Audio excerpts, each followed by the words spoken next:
ఒక్కడికే కష్టం వచ్చిందా ఈ లోకంలో తొలిసారిగా కష్టపడ్డాడు దేవుడు ఏమిస్తామని సృష్టి చేశాడు దేవుడు ఎన్ని రోజుల్లో తెలుసా కష్టపడి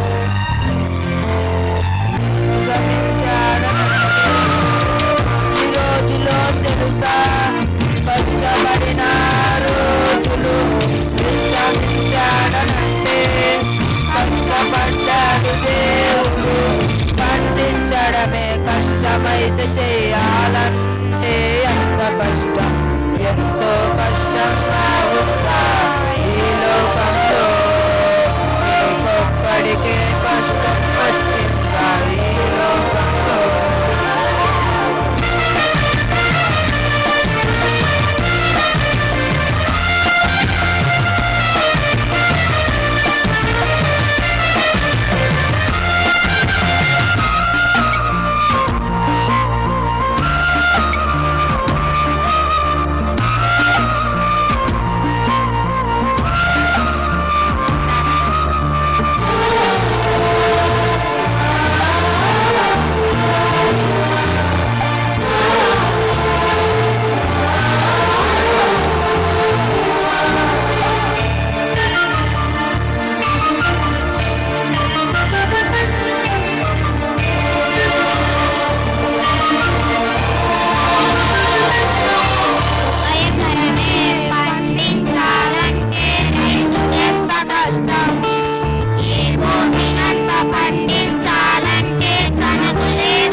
ఏ మనిషి చేయలేనిది దేవుడు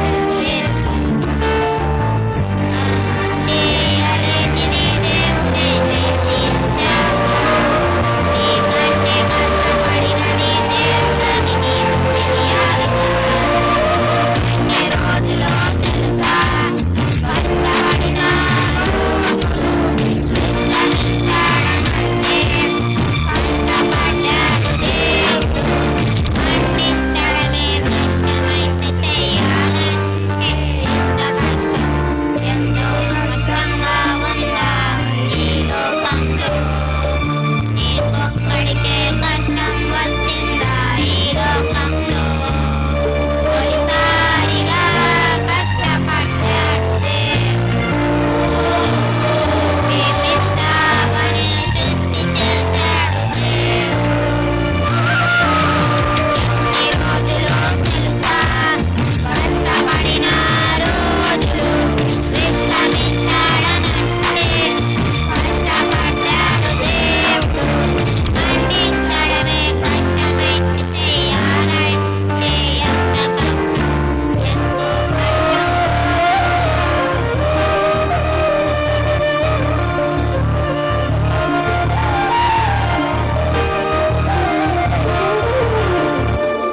చక్కటి పాట పాడి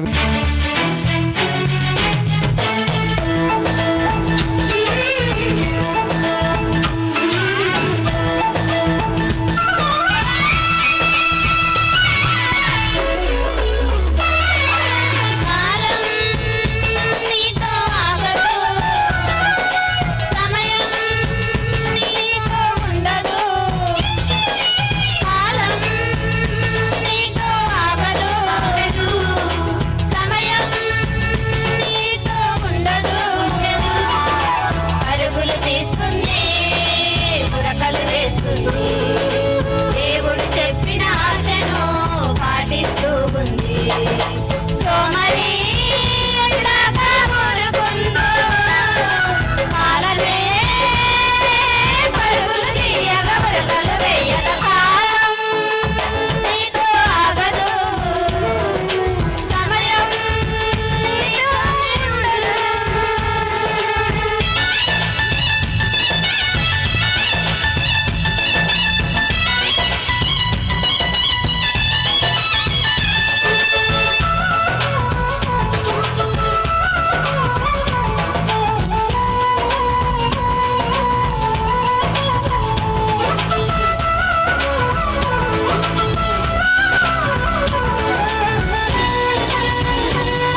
మహితోటల నరమక్కలు నాటించాడు మహిమగల తండ్రి మంచి వ్యవసాయకుడు మహితోటల నరమక్కలు నాటించాడు తన పుత్రుల రక్తమే తడిపి కట్టి పెంచాడు తన పుత్రుల రక్తమీరు తడిపి కట్టి పెంచాడు తన పరిశుద్ధాత్మను కాపుగా ఉంచాడు తన పరిశుద్ధాత్మను కాపుగా ఉంచాడు కాయవే తోట అమ్మలు కాయలు పండవే చెట్ట తీయని ఫలములు కాయవే తోట కమ్మని కాయలు పండవే చెట్ట తీయని ఫలములు మంచి వ్యవసాయకుడు మహితోటల నరమక్కలు నాటించాడు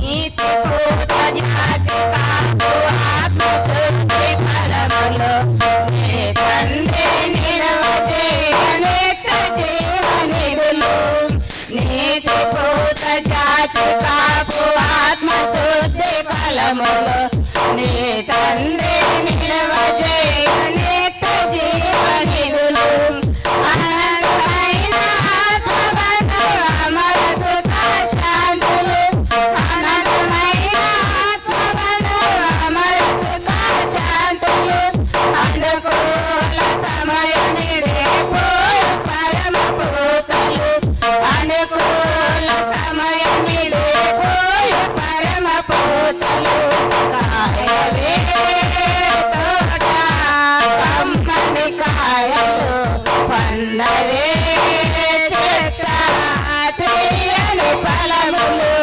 కాయవే తోట కమ్మని కాయలు పండవే చెట్ట తీయని ఫలములు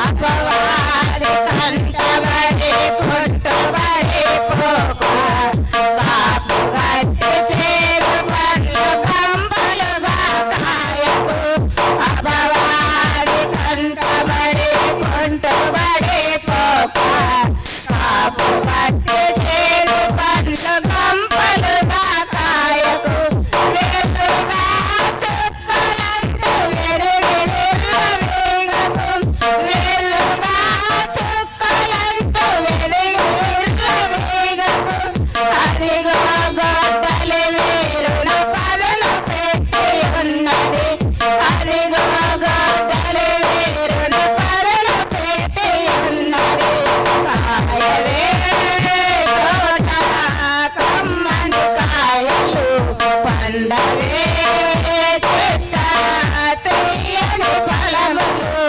కాయవే తోట కమ్మని కాయలు పండవే చెట్ట తీయని ఫలములు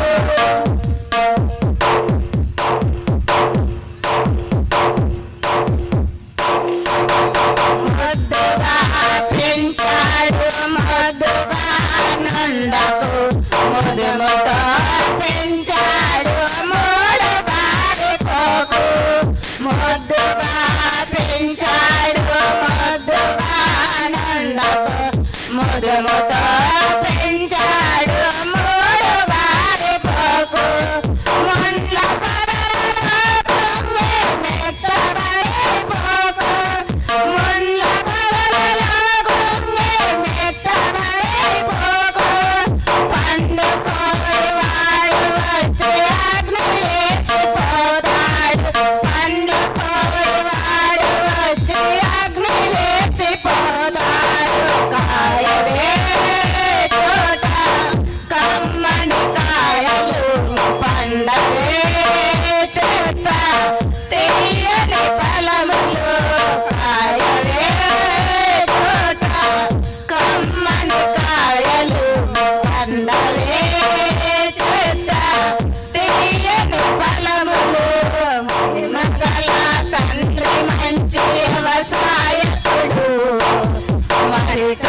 తీయని ఫలములు కాయవే తోట కమ్మని కాయలు పండవే చెట్ట తీయని ఫలములు.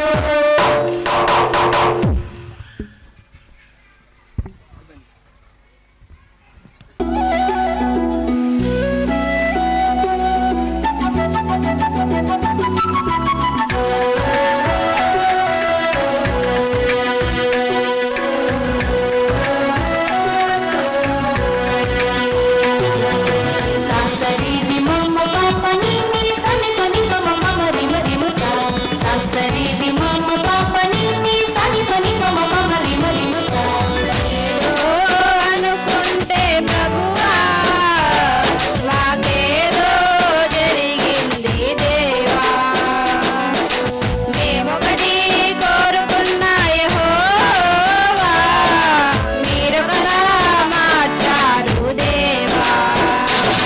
మా తలపులు వేరయ్యా, మీ తలపులు వేరయ్యా, మా ఆశలు వేరయ్యా, మీ ఆశయం వేరయ్యా.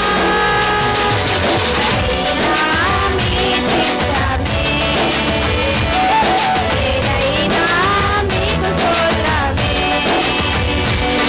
మీరేమి చేసినా మా కోసమే, మాకున్నవన్నీ మీ కోసమే. మీరు అనుకుంటే ప్రభువా మాకేదో జరిగింది దేవా. సారి మపా మపా మరి రీవి సారి మపా మపా నిసా సారి మపా మపా మరి రీవి సా సరి రి నిసా.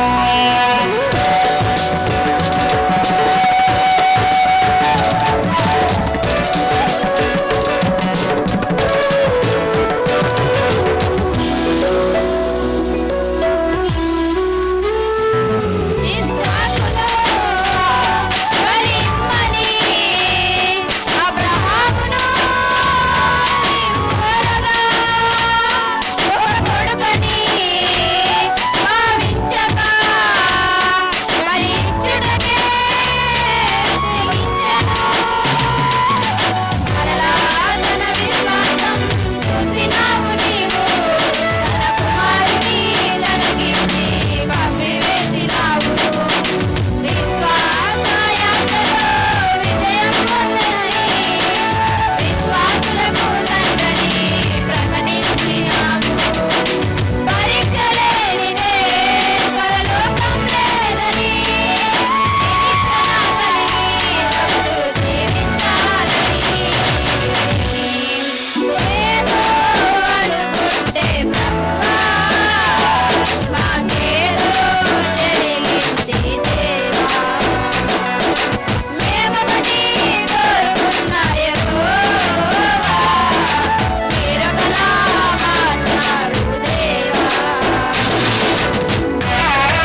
నాకు భయమేలా నా యేసయ్యా నువ్వు నాతోనే ఉన్నావయ్యా నాకు దిగులేలా నా యేసయ్యా నువ్వు నా తోడు ఉన్నావయ్యా నాకు భయమేలా నా యేసయ్యా నువ్వు నాతోనే ఉన్నావయ్యా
ఉన్నావయ్యా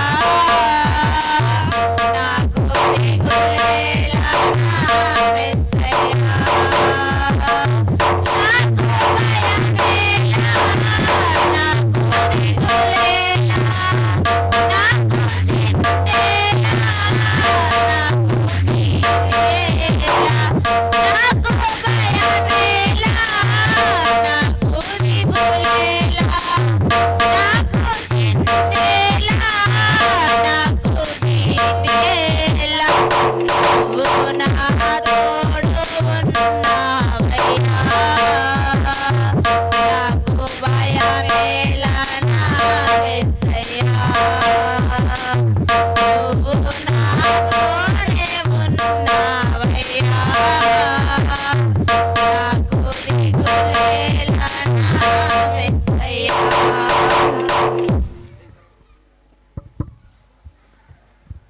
మంచిదమ్మా. చక్కటి పాట పాడి వినిపించినటువంటి సహోదరులకు ప్రభునామమున వందనాలు.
ప్రేమతో హృదయము నింపుకొని దీన మనస్సుతో దేవుని ఎదుట దీనునిగా ఉండమని ఇంతే కదా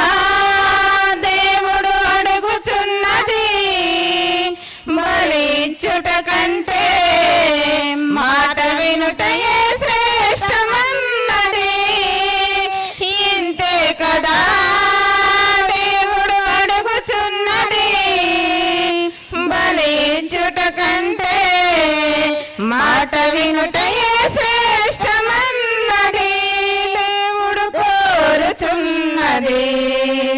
న్యాయముగా నడుచుకొని ప్రేమతో హృదయము నింపుకొని దీన మనస్సు దేవుని ఎదుట దీనునిగా ఉండమని దీనునిగా ఉండమని. ప్రవహించే జలములకు మలినము లేదని దుప్పికి తెలిసి ఆశపడుతుంది వాగులు త్రాగాలని.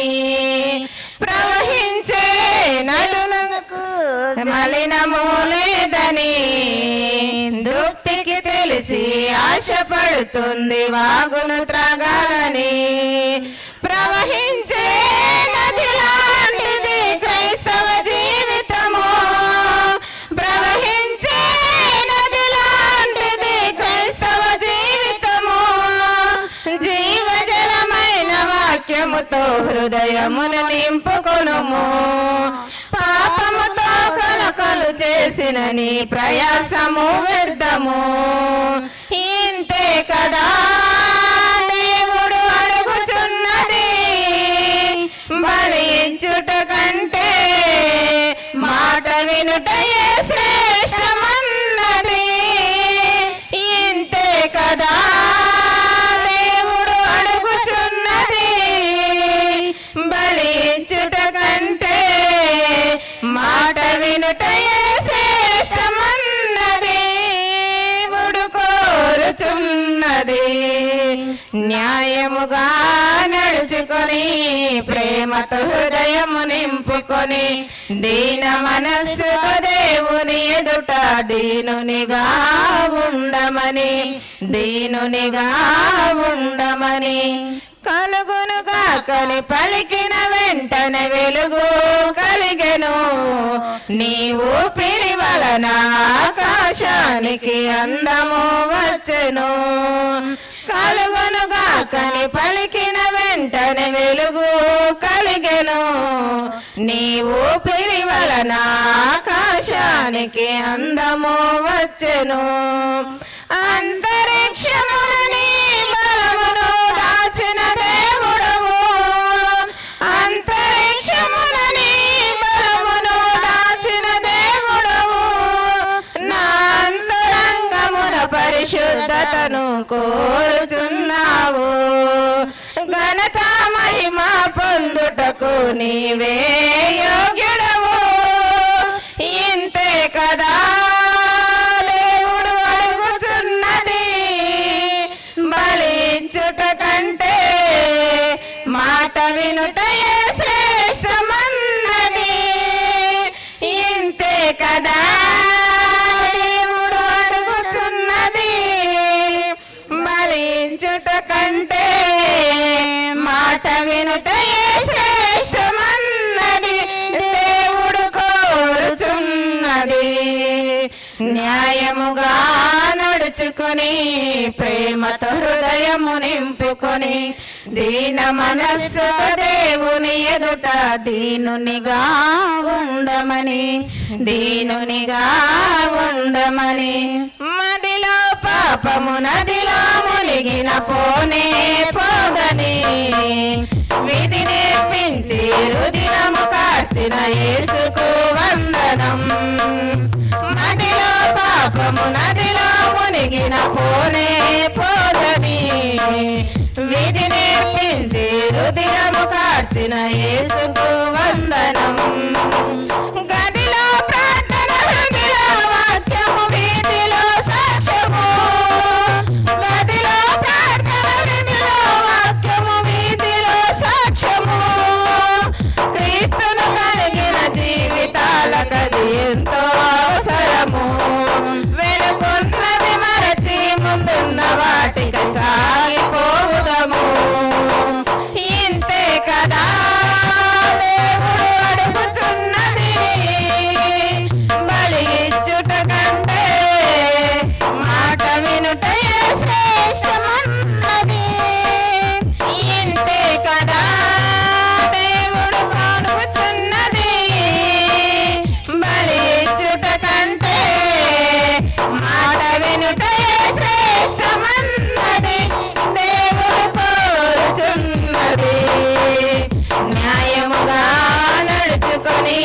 ప్రేమతో హృదయము నింపుకొని దీన మనస్సుతో దేవుని ఎదుట దీనునిగా ఉండమని దీనునిగా ఉండమని న్యాయముగా నడుచుకొని ప్రేమతో హృదయము నింపుకొని దీన మనస్సుతో దేవుని ఎదుట దీనునిగా ఉండమని దీనునిగా ఉండమని. అసలు తాము ఎవరో, తాము ఎక్కడ నుండి వచ్చాడో, ఎక్కడికి పోవాలో, తమ జీవిత గమ్య లక్ష్యాలను అర్థం చేసుకొని తత్ప్రకారం బ్రతికే గొప్ప ధన్యతను అనుగ్రహించమని కారణభూతులకు ఈ జన్మను అనుగ్రహించిన మీకు కృతజ్ఞతలు చెల్లిస్తూ యేసుక్రీస్తు వారి పేరిట ప్రార్థన అడుగుచున్నాము నాయన. ఆమేన్. సంతోషం. వేదికను అలంకరించిన పెద్దలకు ఇచ్చేసిన మీ అందరికీ కూడా ప్రభు పేరిట ప్రత్యేకంగా శుభాలను తెలియజేసుకొనిచున్నాను. గత 2 రోజుల నుండి మొదటి వర్తమానాలు, ముఖ్య వర్తమానాల్లో దేవుడు మీతో మాట్లాడాడు. రకరకాల విషయాలు, రకరకాల అంశాలు మీ హృదయంలోకి వెళ్ళాయని, వాటిని మర్చిపోకుండా అలానే జ్ఞాపకం పెట్టుకుంటారని, మీ ప్రవర్తనలో కనపరుస్తారని దేవుడి ఆశను మీ ముందు వ్యక్తపరుస్తూ ఉన్నాను. ఇక ఈ చివరి దినంలో కూడా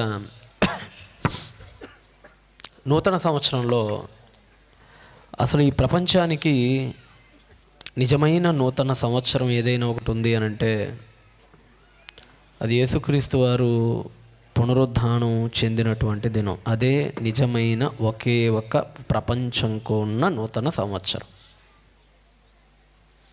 ఈ జనవరి 1 వస్తూ ఉంటాయి, పోతూ ఉంటాయి.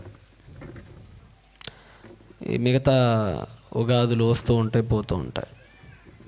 కానీ ప్రపంచంలో ఒక్కసారి మాత్రమే జరిగిన ఒక బలి ఉంది.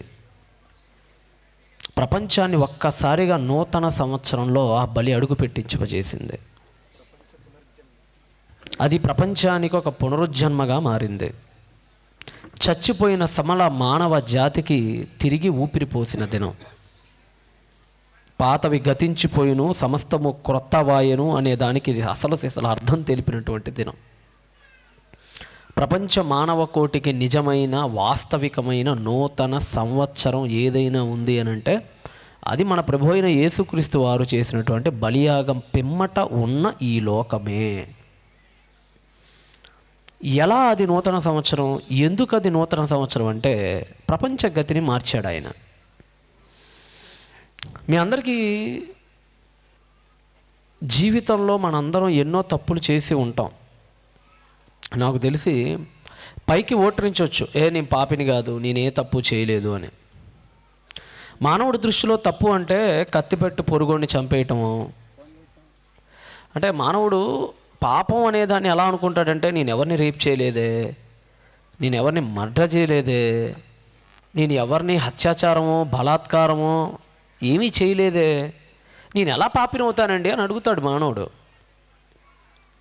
అంతే కదా. ఇక్కడ కూర్చున్న నాకు తెలిసి మీరు ఎవరు మరొకరిని కత్తిపెట్టి పొడిచిన వాళ్ళు ఎవరు కాకపోయి ఉండొచ్చు. ఇక్కడ కూర్చున్న వాళ్ళలో ఇక్కడ కూర్చున్న మీరు ఎవరిని బలవంతంగా బావిలోకి తోసి ఉండకపోవచ్చు. ఇక్కడ కూర్చున్న వాళ్ళు ఎవరు మరొక స్త్రీని అత్యాచారం చేయకపోయి ఉండొచ్చు. మరి మేమేమీ చేయలేదు కదా. ఏ ఇంట్లో జొరబడి ఎవడి దొంగతనం మేము చేయలేదు, ఎవడి బంగారం మేము కొట్టేయలేదు, ఎవడి డబ్బులు మేము కొట్టేయలేదు. ఎలాగవుతామండి మీ పాపలం? అంటే మానవుడు ఇన్ని మాట్లాడతాడు కానీ అబద్ధం అనే దాన్ని ఇంక్లూడ్ చేయడు మాట్లాడేటప్పుడు. ఎందుకు చేయడంటే అది వాడు చేశాడు కాబట్టి. తాను చేసినవి మాత్రం ఎత్తడు, చెయ్యనివి మాత్రం చేయలేదు కదా అని తప్పించుకుంటాడు. అర్థమవుతుందా? ఒక దొంగ దగ్గరికి వెళ్తే వాడేమంటాడంటే దొంగతనం అనే దాన్ని పక్కన పెట్టి మిగతావన్నీ ఎత్తి అవి నేను చేయలేదు కదా అంటాడు వాడు కూడా. ఒక దొంగ దగ్గరికి వెళ్ళాడు అనుకోండి, వాడు తను ఎలా సమర్థించుకుంటాడంటే నేను దొంగతనం చేశాను కానీ ఎవరిని నేను అక్కడికి వెళ్ళి ఆ లోపల ఎవరిని కత్తి పెట్టడం పొడవలేదండి బాబు, దొంగతనం అయితే చేశాను, ఏ ఆడపిల్లకి ఏ హాని నేను చేయలేదు కాబట్టి నేను నీతిమంతున్నా అంటాడు. ఎందుకంటే వాడు చేసింది వాడు కప్పిపుచ్చుకొని చెయ్యని వాటన్నిటినీ హైలైట్ చేసుకొని అవి నేను చేయలేదు కాబట్టి నేను పరిశుద్ధుని అంటాడు. పాపానికి కొలమానం నువ్వు పెట్టకూడదు. పాపం అంటే ఏంటో నువ్వు చెప్పకూడదు. పాపం అంటే ఏంటో దేవుడు చెప్పాలి. పాపం అనే దానికి దేవుడి గీతను చాలా అతి చిన్న మానవ ఆలోచన నుండి వాడు చర్య రూపంలో చేసే అతి గొప్ప పాపం వరకు గీత గీశాడు ఆయన. దానిలో ఎక్కడ అడుగు పెట్టినా నువ్వు పాపంలో అడుగు పెట్టినట్టే. అర్థమవుతుందా? సముద్రం ఉంది, సముద్రపు ఒడ్డున నువ్వు అడుగుపెట్టినా నీ కాళ్ళకి నీళ్లు తగులుతాయి, అవునా? సముద్రం మధ్యలోకి వెళ్ళిపోయినా నీ కాళ్ళకు నీళ్ళు తగులుతాయి. నువ్వు మునగాలంటే సముద్రం మధ్య భాగంలోకి వెళ్ళాల్సిన పనిలే, ఒక 2 మీటర్ల ముందుకెళ్తే మునిగిపోతావు నువ్వు, అవునా కదా? అవునా? మీ దగ్గర తుంగభద్ర నది ఉంది. తుంగభద్రా నదిలో మీరు మునగాలంటే తుంగభద్రా నది మధ్య భాగంలోకి వెళ్ళాలా, లేదంటే ఒడ్డు నుంచి ఒక 20-25 అడుగులు వేస్తే మునిగిపోతారా? చెప్పాలి. ఒడ్డు నుండి ఒక 20 అడుగులు వేస్తే మునిగిపోతారు. అదేంటండి నీ మధ్యలోకి వెళ్ళలేదు కదండి అంటే, మధ్యలోకి వెళ్తేనే మునిగిపోవటం అనేది నువ్వు పెట్టుకున్నావు. అడుగు పెడితే చాలు నీళ్లు తాకుతాయి. నది అని అంటే ఒడ్డున మొదలుకొని మధ్య వరకు మొత్తం నదే, అంతేనా? తుంగభద్ర ఫస్ట్ స్టార్టింగ్లో ఇసుక తిన్నెల దగ్గర కొద్దిగా నీళ్లు కనపడుతుంది, అది నదేనా కదా? నదే. మధ్యలోకి వెళ్తే కనపడేది నదేనా కదా? మొత్తం నదే. దాని కొలత ఒడ్డు దగ్గర నుండి మధ్య వరకు సాగిద్ది. అలానే పాపం అనే దాని కొలత, పాపం అనే ఆ వస్తువు ఎలా ఉంటుందంటే, అది మానవుడి హృదయంలో పుట్టిన ఆలోచన అనే ఆ ఒడ్డు దగ్గర ప్రారంభమై క్రియారూపకంలో చేసే ఆ హత్య వరకు ప్రయాణించిద్ది. అది నువ్వు అది చేసినా నువ్వు ఇది చేసినా నువ్వు పాపివే. అర్థమవుతుందా? పాపం అంటే ఎవరినో పాడు చేయాల్సిన పనిలే. అరే భలే ఉందిరా ఈ అమ్మాయి అనుకుంటే పాపమే. అది ఇక్కడి నుంచి ప్రారంభమైద్ది. అది కొలత మైండ్లో ఉంది, దాని కొలత ఇక్కడ నుండి అక్కడి దాకా పాపమే. అర్థమవుతుందా? దానికి మొదలు ఉంటుంది, దానికి చివరు ఉంటుంది కదండి. ప్రతిదానికి మొదలు చివరు అని 2 ఉంటాయి, మీకు తెలుసు. చెట్టు ఉంది, చెట్టు అంటే ఆ పైన ఉండే ఆ కొమ్మే చెట్ట, కింద ఉన్న వేరు కూడా చెట్టేనా? వేరు కూడా వేరు నుండి పైదాకా చెట్టే. అంటే దాని తొలి భాగం, దాని తుది భాగం ఏది చేసినా చెట్టే, ఏది పట్టుకున్నా చెట్టును పట్టుకున్నట్టే. నిప్పు ఉంది, నిప్పు కాలాలంటే నిప్పు మధ్య భాగం పట్టుకోవాలా, ప్రారంభం పట్టుకున్నా కాలిద్దా? చెప్పడమా?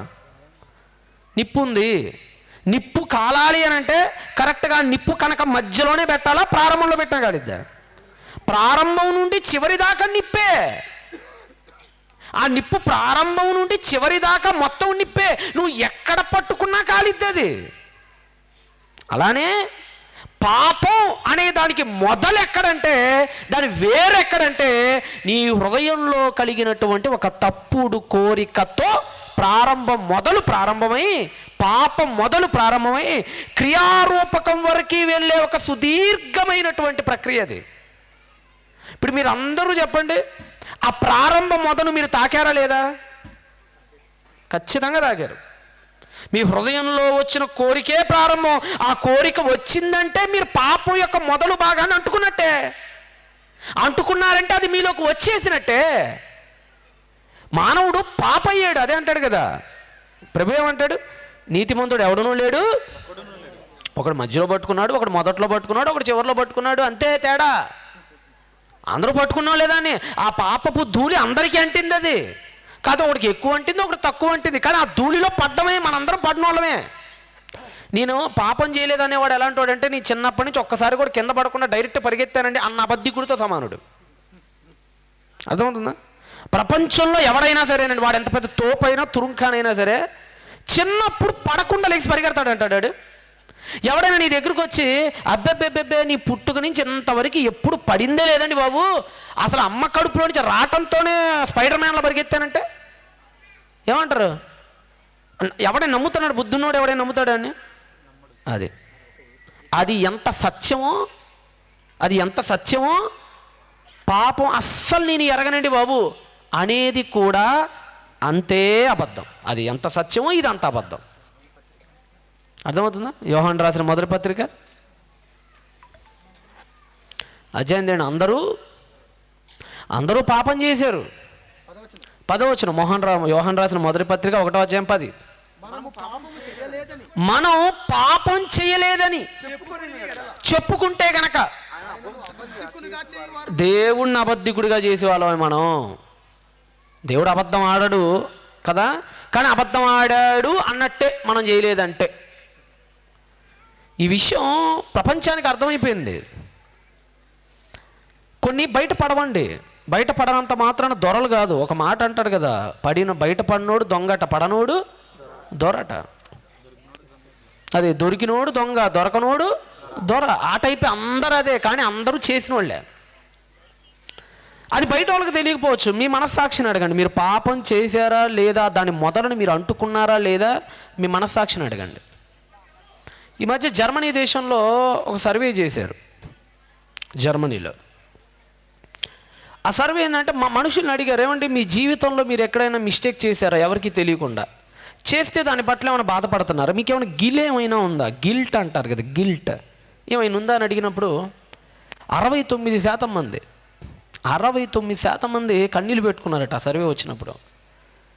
జీవితంలోనండి కొన్ని తప్పులు చేసాం, ఇప్పటికీ ఎవరికి తెలియవయి, అవి గుర్తొచ్చినప్పుడల్లా హృదయం పిండేసినట్టు అయిపోద్దండి, గుండె అంతా మనోవిచారానికి గురైపోద్ది, కాసేపు మనిషిలాగా ఉండలేను అది గుర్తొస్తే అని 69% మంది కన్నీళ్ళు పెట్టుకున్నారట ఆ సర్వేలో. మిగతా 11% మంది, అంటే పర్సంటేజ్లో లెక్కేస్తారులేండి సర్వేస్ని ఎప్పుడు కూడా, మిగతా 11% అన్నారట, జీవితంలో ఒక్కసారి కాదు కనీసం నేను చేసిన తప్పు రోజుకొక్కసారైనా తలుచుకుంటాను, తలుచుకున్నప్పుడల్లా నా మీద నాకే చీదర, నా మీద నాకే విరక్తి కలుగుతుంటుందండి అని మిగతా 11% మంది చెప్పారట. కేవలం 16% మంది మాత్రమే అబ్బే మీ మహాశుద్ధపోసరం అన్నట్టు మాట్లాడారట. అంటే ప్రపంచంలో ఉన్న మానవుడికి ఆ గిల్ట్ ఉంది, వాడికి తెలుసది. నువ్వు పాపవి అన్న సంగతి బైబిల్ చెప్పనవసరం లే, నీకు నీ హృదయాన్ని అడిగితే చెప్పిద్ది. రోమీయులకు అపోస్తలుడైన పౌలు రాసిన పత్రిక ఎక్కడ పెట్టాడట, పాపాన్ని గూర్చినటువంటి వివరణ ఎక్కడ పెట్టాడట, రోమీయులకు రాసిన పత్రిక 2వ అధ్యాయంలో 15వ వచనం చదవండి. రోమా 2:15 చదవండి. అట్టివారి మనస్సాక్షి కూడా, రోమీయులకు రాసిన పత్రిక 2వ అధ్యాయం 15వ వచనం, అట్టివారి మనస్సాక్షి ఏదట, మనస్సాక్షి, అంతరంగం అంటారు దీన్ని. మనస్సాక్షిని ఏమంటారు, అంతరంగం, కాన్సైన్స్. ఇంగ్లీష్లో అయితే కాన్సైన్స్ అంటారు. అంటే అది కనపడదండి మనకి, అది మనస్సాక్షి అనేది కనపడదు. అప్పుడప్పుడు మనం గొడవ పడ్డప్పుడు, అప్పుడప్పుడు మనం ఏదైనా తప్పు చేసినప్పుడు అనుకుంటాం, ఎరా నీకు మనస్సాక్షి లేదారా అంటుంటాం. అది కంటికి కనపడే అవయవం కాదు అది, కానీ అది లేకుండా మానవుడు బ్రతకడు. అది ఒక ఇంపార్టెంట్ రోల్, ఒక క్రూషియల్ రోల్, ఒక పివోటల్ రోల్ పోషిస్తుంది మానవుల్లో. అది దాని గురించి చెప్తున్నాడు అక్కడ. ఏమన్నాడు, అట్టి వారి మనస్సాక్షి కూడా సాక్ష్యం ఇస్తుందట, వారి తలంపులు ఒకదాని మీద ఒకటి తప్పుడు మోపుతున్నాయట. మన మనసులోనే ఒక ఘర్షణ జరిగిద్ది, తప్పు చేసే ప్రతి ఒక్కడిలో ఈ ఘర్షణ ఉండిద్ది. అది భార్యను మోసం చేసేవాడైనా, భర్తను మోసం చేసేవాళ్ళైనా, లేదంటే తల్లిదండ్రులకు చెప్పకుండా ప్రియుణ్ణి మెయింటైన్ చేస్తున్న వాళ్ళైనా, ఎవరినైనా ఒకసారి కూర్చొని అడిగితే వాళ్ళ మనస్సాక్షి నేరం మోపుతానే ఉంటుంది. ఇది చేయటం తప్పురా, నేను నమ్ముకొని వచ్చిందిరా నీ భార్య, ఆ అమ్మాయికి తెలియకుండా నువ్వు ఇలా చేయటం బహు పాపం రా, ఇది చెప్తూ ఉంటుంది. కానీ దాన్ని తొక్కేస్తాడు మానవుడు. భార్యకు కూడా చెప్తుంది, అమ్మా నేను నమ్ముకొని నువ్వు మంచిదాను అనుకొని ఇప్పటికీ నవ్వుతా పలకరిస్తున్నాడు మీ ఆయన, నువ్వు చేసేది తెలిస్తే నిన్ను దగ్గరకు కూడా రానీడు, అది తప్పుడు పని. భార్యకు కూడా చెప్తుంది, పిల్లలకు కూడా చెప్తుంది, అది అందరికీ ఉంటుంది. పరిపక్వత వచ్చిన ప్రతి పురుషుడికి, పరిపక్వమైన ప్రతి స్త్రీకి, అంటే చిన్నప్పుడు అది వర్కింగ్లో ఉండదు, కానీ చిన్నప్పుడు అది పనిచేయదు అవయవం. ఆ లోపల ఉన్న కాన్సైన్స్ చిన్న చిన్న చిట్టి పిల్లలకు పనిచేయదు. అది స్పృహలోకి వచ్చిన ప్రతి ఒక్కడికి పనిచేసిద్ది. అది ఆ దేవుడు పెట్టాడట. అదట ఒకదాని మీద ఒకటి ఏం మోపుతుందట, తప్పు మోపుతుందట. ఇంకా లేక తప్పు లేదనా నువ్వు చేసింది కరెక్టే అని కూడా చెప్పిద్దట. అది చూసారా, అంటే ఒక మనస్సాక్షి అనేది మనలో ఉంది. ఆ మనస్సాక్షి ఈ ప్రపంచ నాగరికతలో ఉన్న ప్రతివాడికి అర్థమైంది. ఇస్కరియోతు యోధా తప్పు చేశాడని ఎవడూ చెప్పలేదు వచ్చి. ఎవరేం చెప్పాడా, ఎరా నువ్వు అమ్మటం తప్పురా, పేతురేమని వచ్చి చెప్పాడా, యోహాన్ ఏమని వచ్చి చెప్పాడా, ఏ ఇస్కరియోత్ ఏంది నువ్వు చేసింది, ఆయన డబ్బు సంచి నీ దగ్గర పెడితే ఇంత గతకం చేస్తావా, పనికి మాలినోడా నువ్వు అని ఏమన్నా యోహాన్ ఏమని వచ్చి కాలర్ పట్టుకుని ఏమన్నా అడిగాడా? మరి ఎందుకు చచ్చిపోయాడు? ఎవడు అడగలా. ప్రభు ఏమన్నా కల్లోకి వచ్చాడా ఏమన్నా రాత్రి చచ్చిపోక ముందేమన్నా? ఎలా చచ్చిపోయాడు? అదే అదే మనస్సాక్షి. అర్థమైపోయింది మనస్సాక్షికి, రే రే రే రే చాలా తప్పు చేశానురా. నన్ను నమ్మి ఆ పైసలన్నీ నా చేతికి ఇస్తే ఆ పైసల కోసం ఆయన్నే అమ్మేశానా? పైసలు నాకు ఇచ్చాడు, నేను పైసల కోసం ఆయన ఇచ్చేసాను వాళ్ళకి. ఆ మనస్సాక్షి లోపల గద్దించి ఉరేసుకొని చచ్చిపోయాడు. అర్థమైందా? అంటే మనస్సాక్షి. కొంతమంది చూడండి ఉరేసుకొని చచ్చిపోతుంటారు కొంతమంది కదా. కొంతమంది తప్పులు చేసిన తర్వాత అర్థమైపోయి ఉరేసుకొని వేలాడి చచ్చిపోతుంటారు. మన ఈ మధ్య ఒక ఆయన ఉన్నాడు మా గుంటూరు దగ్గరలో, దాచేపల్లి అనే ప్రాంతానికి చెందిన వ్యక్తి. ఆయన రిక్షా డ్రైవర్. అతను రిక్షా దొక్కుతుంటాడు. రిక్షా మంచోడే, మంచి పేరుంది ఆయనకి. వీధిలో మంచి పేరుంది, సమాజంలో మంచి పేరుంది.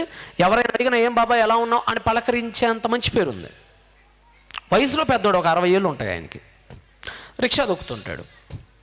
అతను చేసే పని ఏంటంటే స్కూల్ పిల్లల్ని పొద్దున్నే 10 గంటలకి స్కూల్లో దింపి మళ్ళీ సాయంత్రం 4 గంటలకు ఎవరి ఇంటి దగ్గర వాళ్ళని దింపేసి వచ్చేటువంటి ఒక రిక్షా పర్సన్.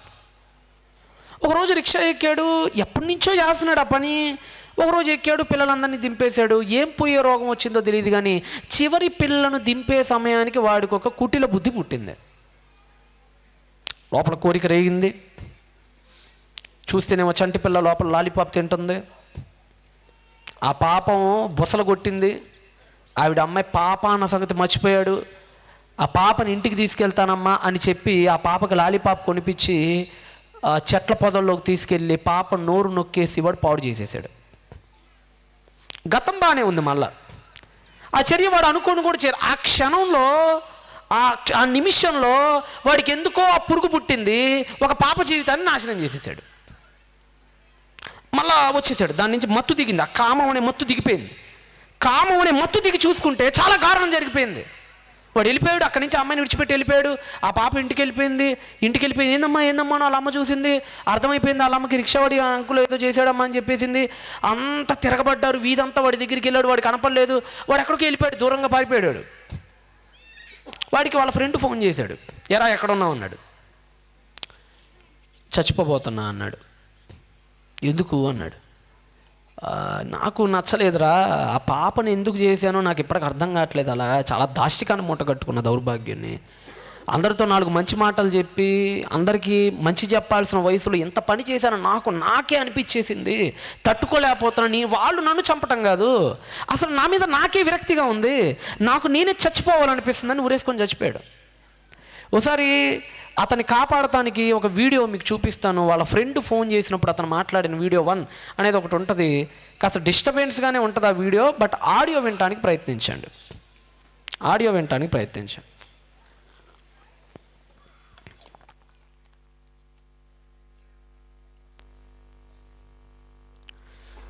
హలో ఏమండి, ఆ మనస్సాక్షి అనేది అందరికీ ఉంటుందండి. పని చేసినోడు ఆ బాధపడతాడు, ఆలోచిస్తాడు. ఏమన్నా ప్లే చేస్తున్నావు కళ్యాణ్? వాల్యూమ్ పెట్టు. చెప్పు ఎవరితో పని, నేను ఒక్కడే వస్తా బండి వేసుకుని. ఆడను చెప్పు, నేను వస్తా బాబాయ్, నీకేం కాదు. ఇందాక ఆడింటప్పుడు ఆడ ఉన్నావా, నాకు కనపడ్డావా? నా కర్మ పండించి పాపం ఆడను చెప్పు ఎవరితో పని, నేను ఒక్కడే వస్తా బండి వేసుకుని. ఆడను చెప్పు, నేను వస్తా బాబాయ్, నీకేం కాదు. ఏం వద్దా, నా కొడుకు పరుగు పోయింది. నా కొడుకు ఎంత మొత్తంతో తెలియదు. నేను చేసిన పనికి వెన్న కోసం ఎవరికి వాళ్ళ కొడుకు అన్యాయం చేసి, అంటే గాలి సౌండ్ వల్ల అలా వస్తుంది. ఆ కాల్ కదా, కాల్ రికార్డింగ్ లో గాలిలో ఆ సౌండ్ వస్తుంది అంతే. రెండో వీడియో ప్లే. లేదా 10 మందికి మంచి చెప్పి సరదాగా బతికేవాడిని, వాళ్ళు అనుకోకుండా జరిగింది. లేదా 10 మందికి మంచి చెప్పి సరదాగా బతికేవాడిని, వాళ్ళు అనుకోకుండా జరిగింది. బతకూడదు, నీకు నా మొహం నీ పెట్టకూడదు. అదే భలేవాడు బాబా, తిక్కల పని చేయ బాబు. ఆడును చెప్పు. లేదమ్మా, ఇందాక ఆడింటప్పుడు ఆడ ఉన్నావా, నాకు కనపడ్డావా? చూసారా, 10 మందికి మంచి చెప్పి సరదాగా బతికేవాడిని అతను అంటున్న మాటలు. చెప్పు, నేను ఒక్కడే వస్తా బండి. చచ్చిపోయాడండి. చెట్టు కురేసుకొని యోధాలకు చచ్చిపోయాడు. Right song.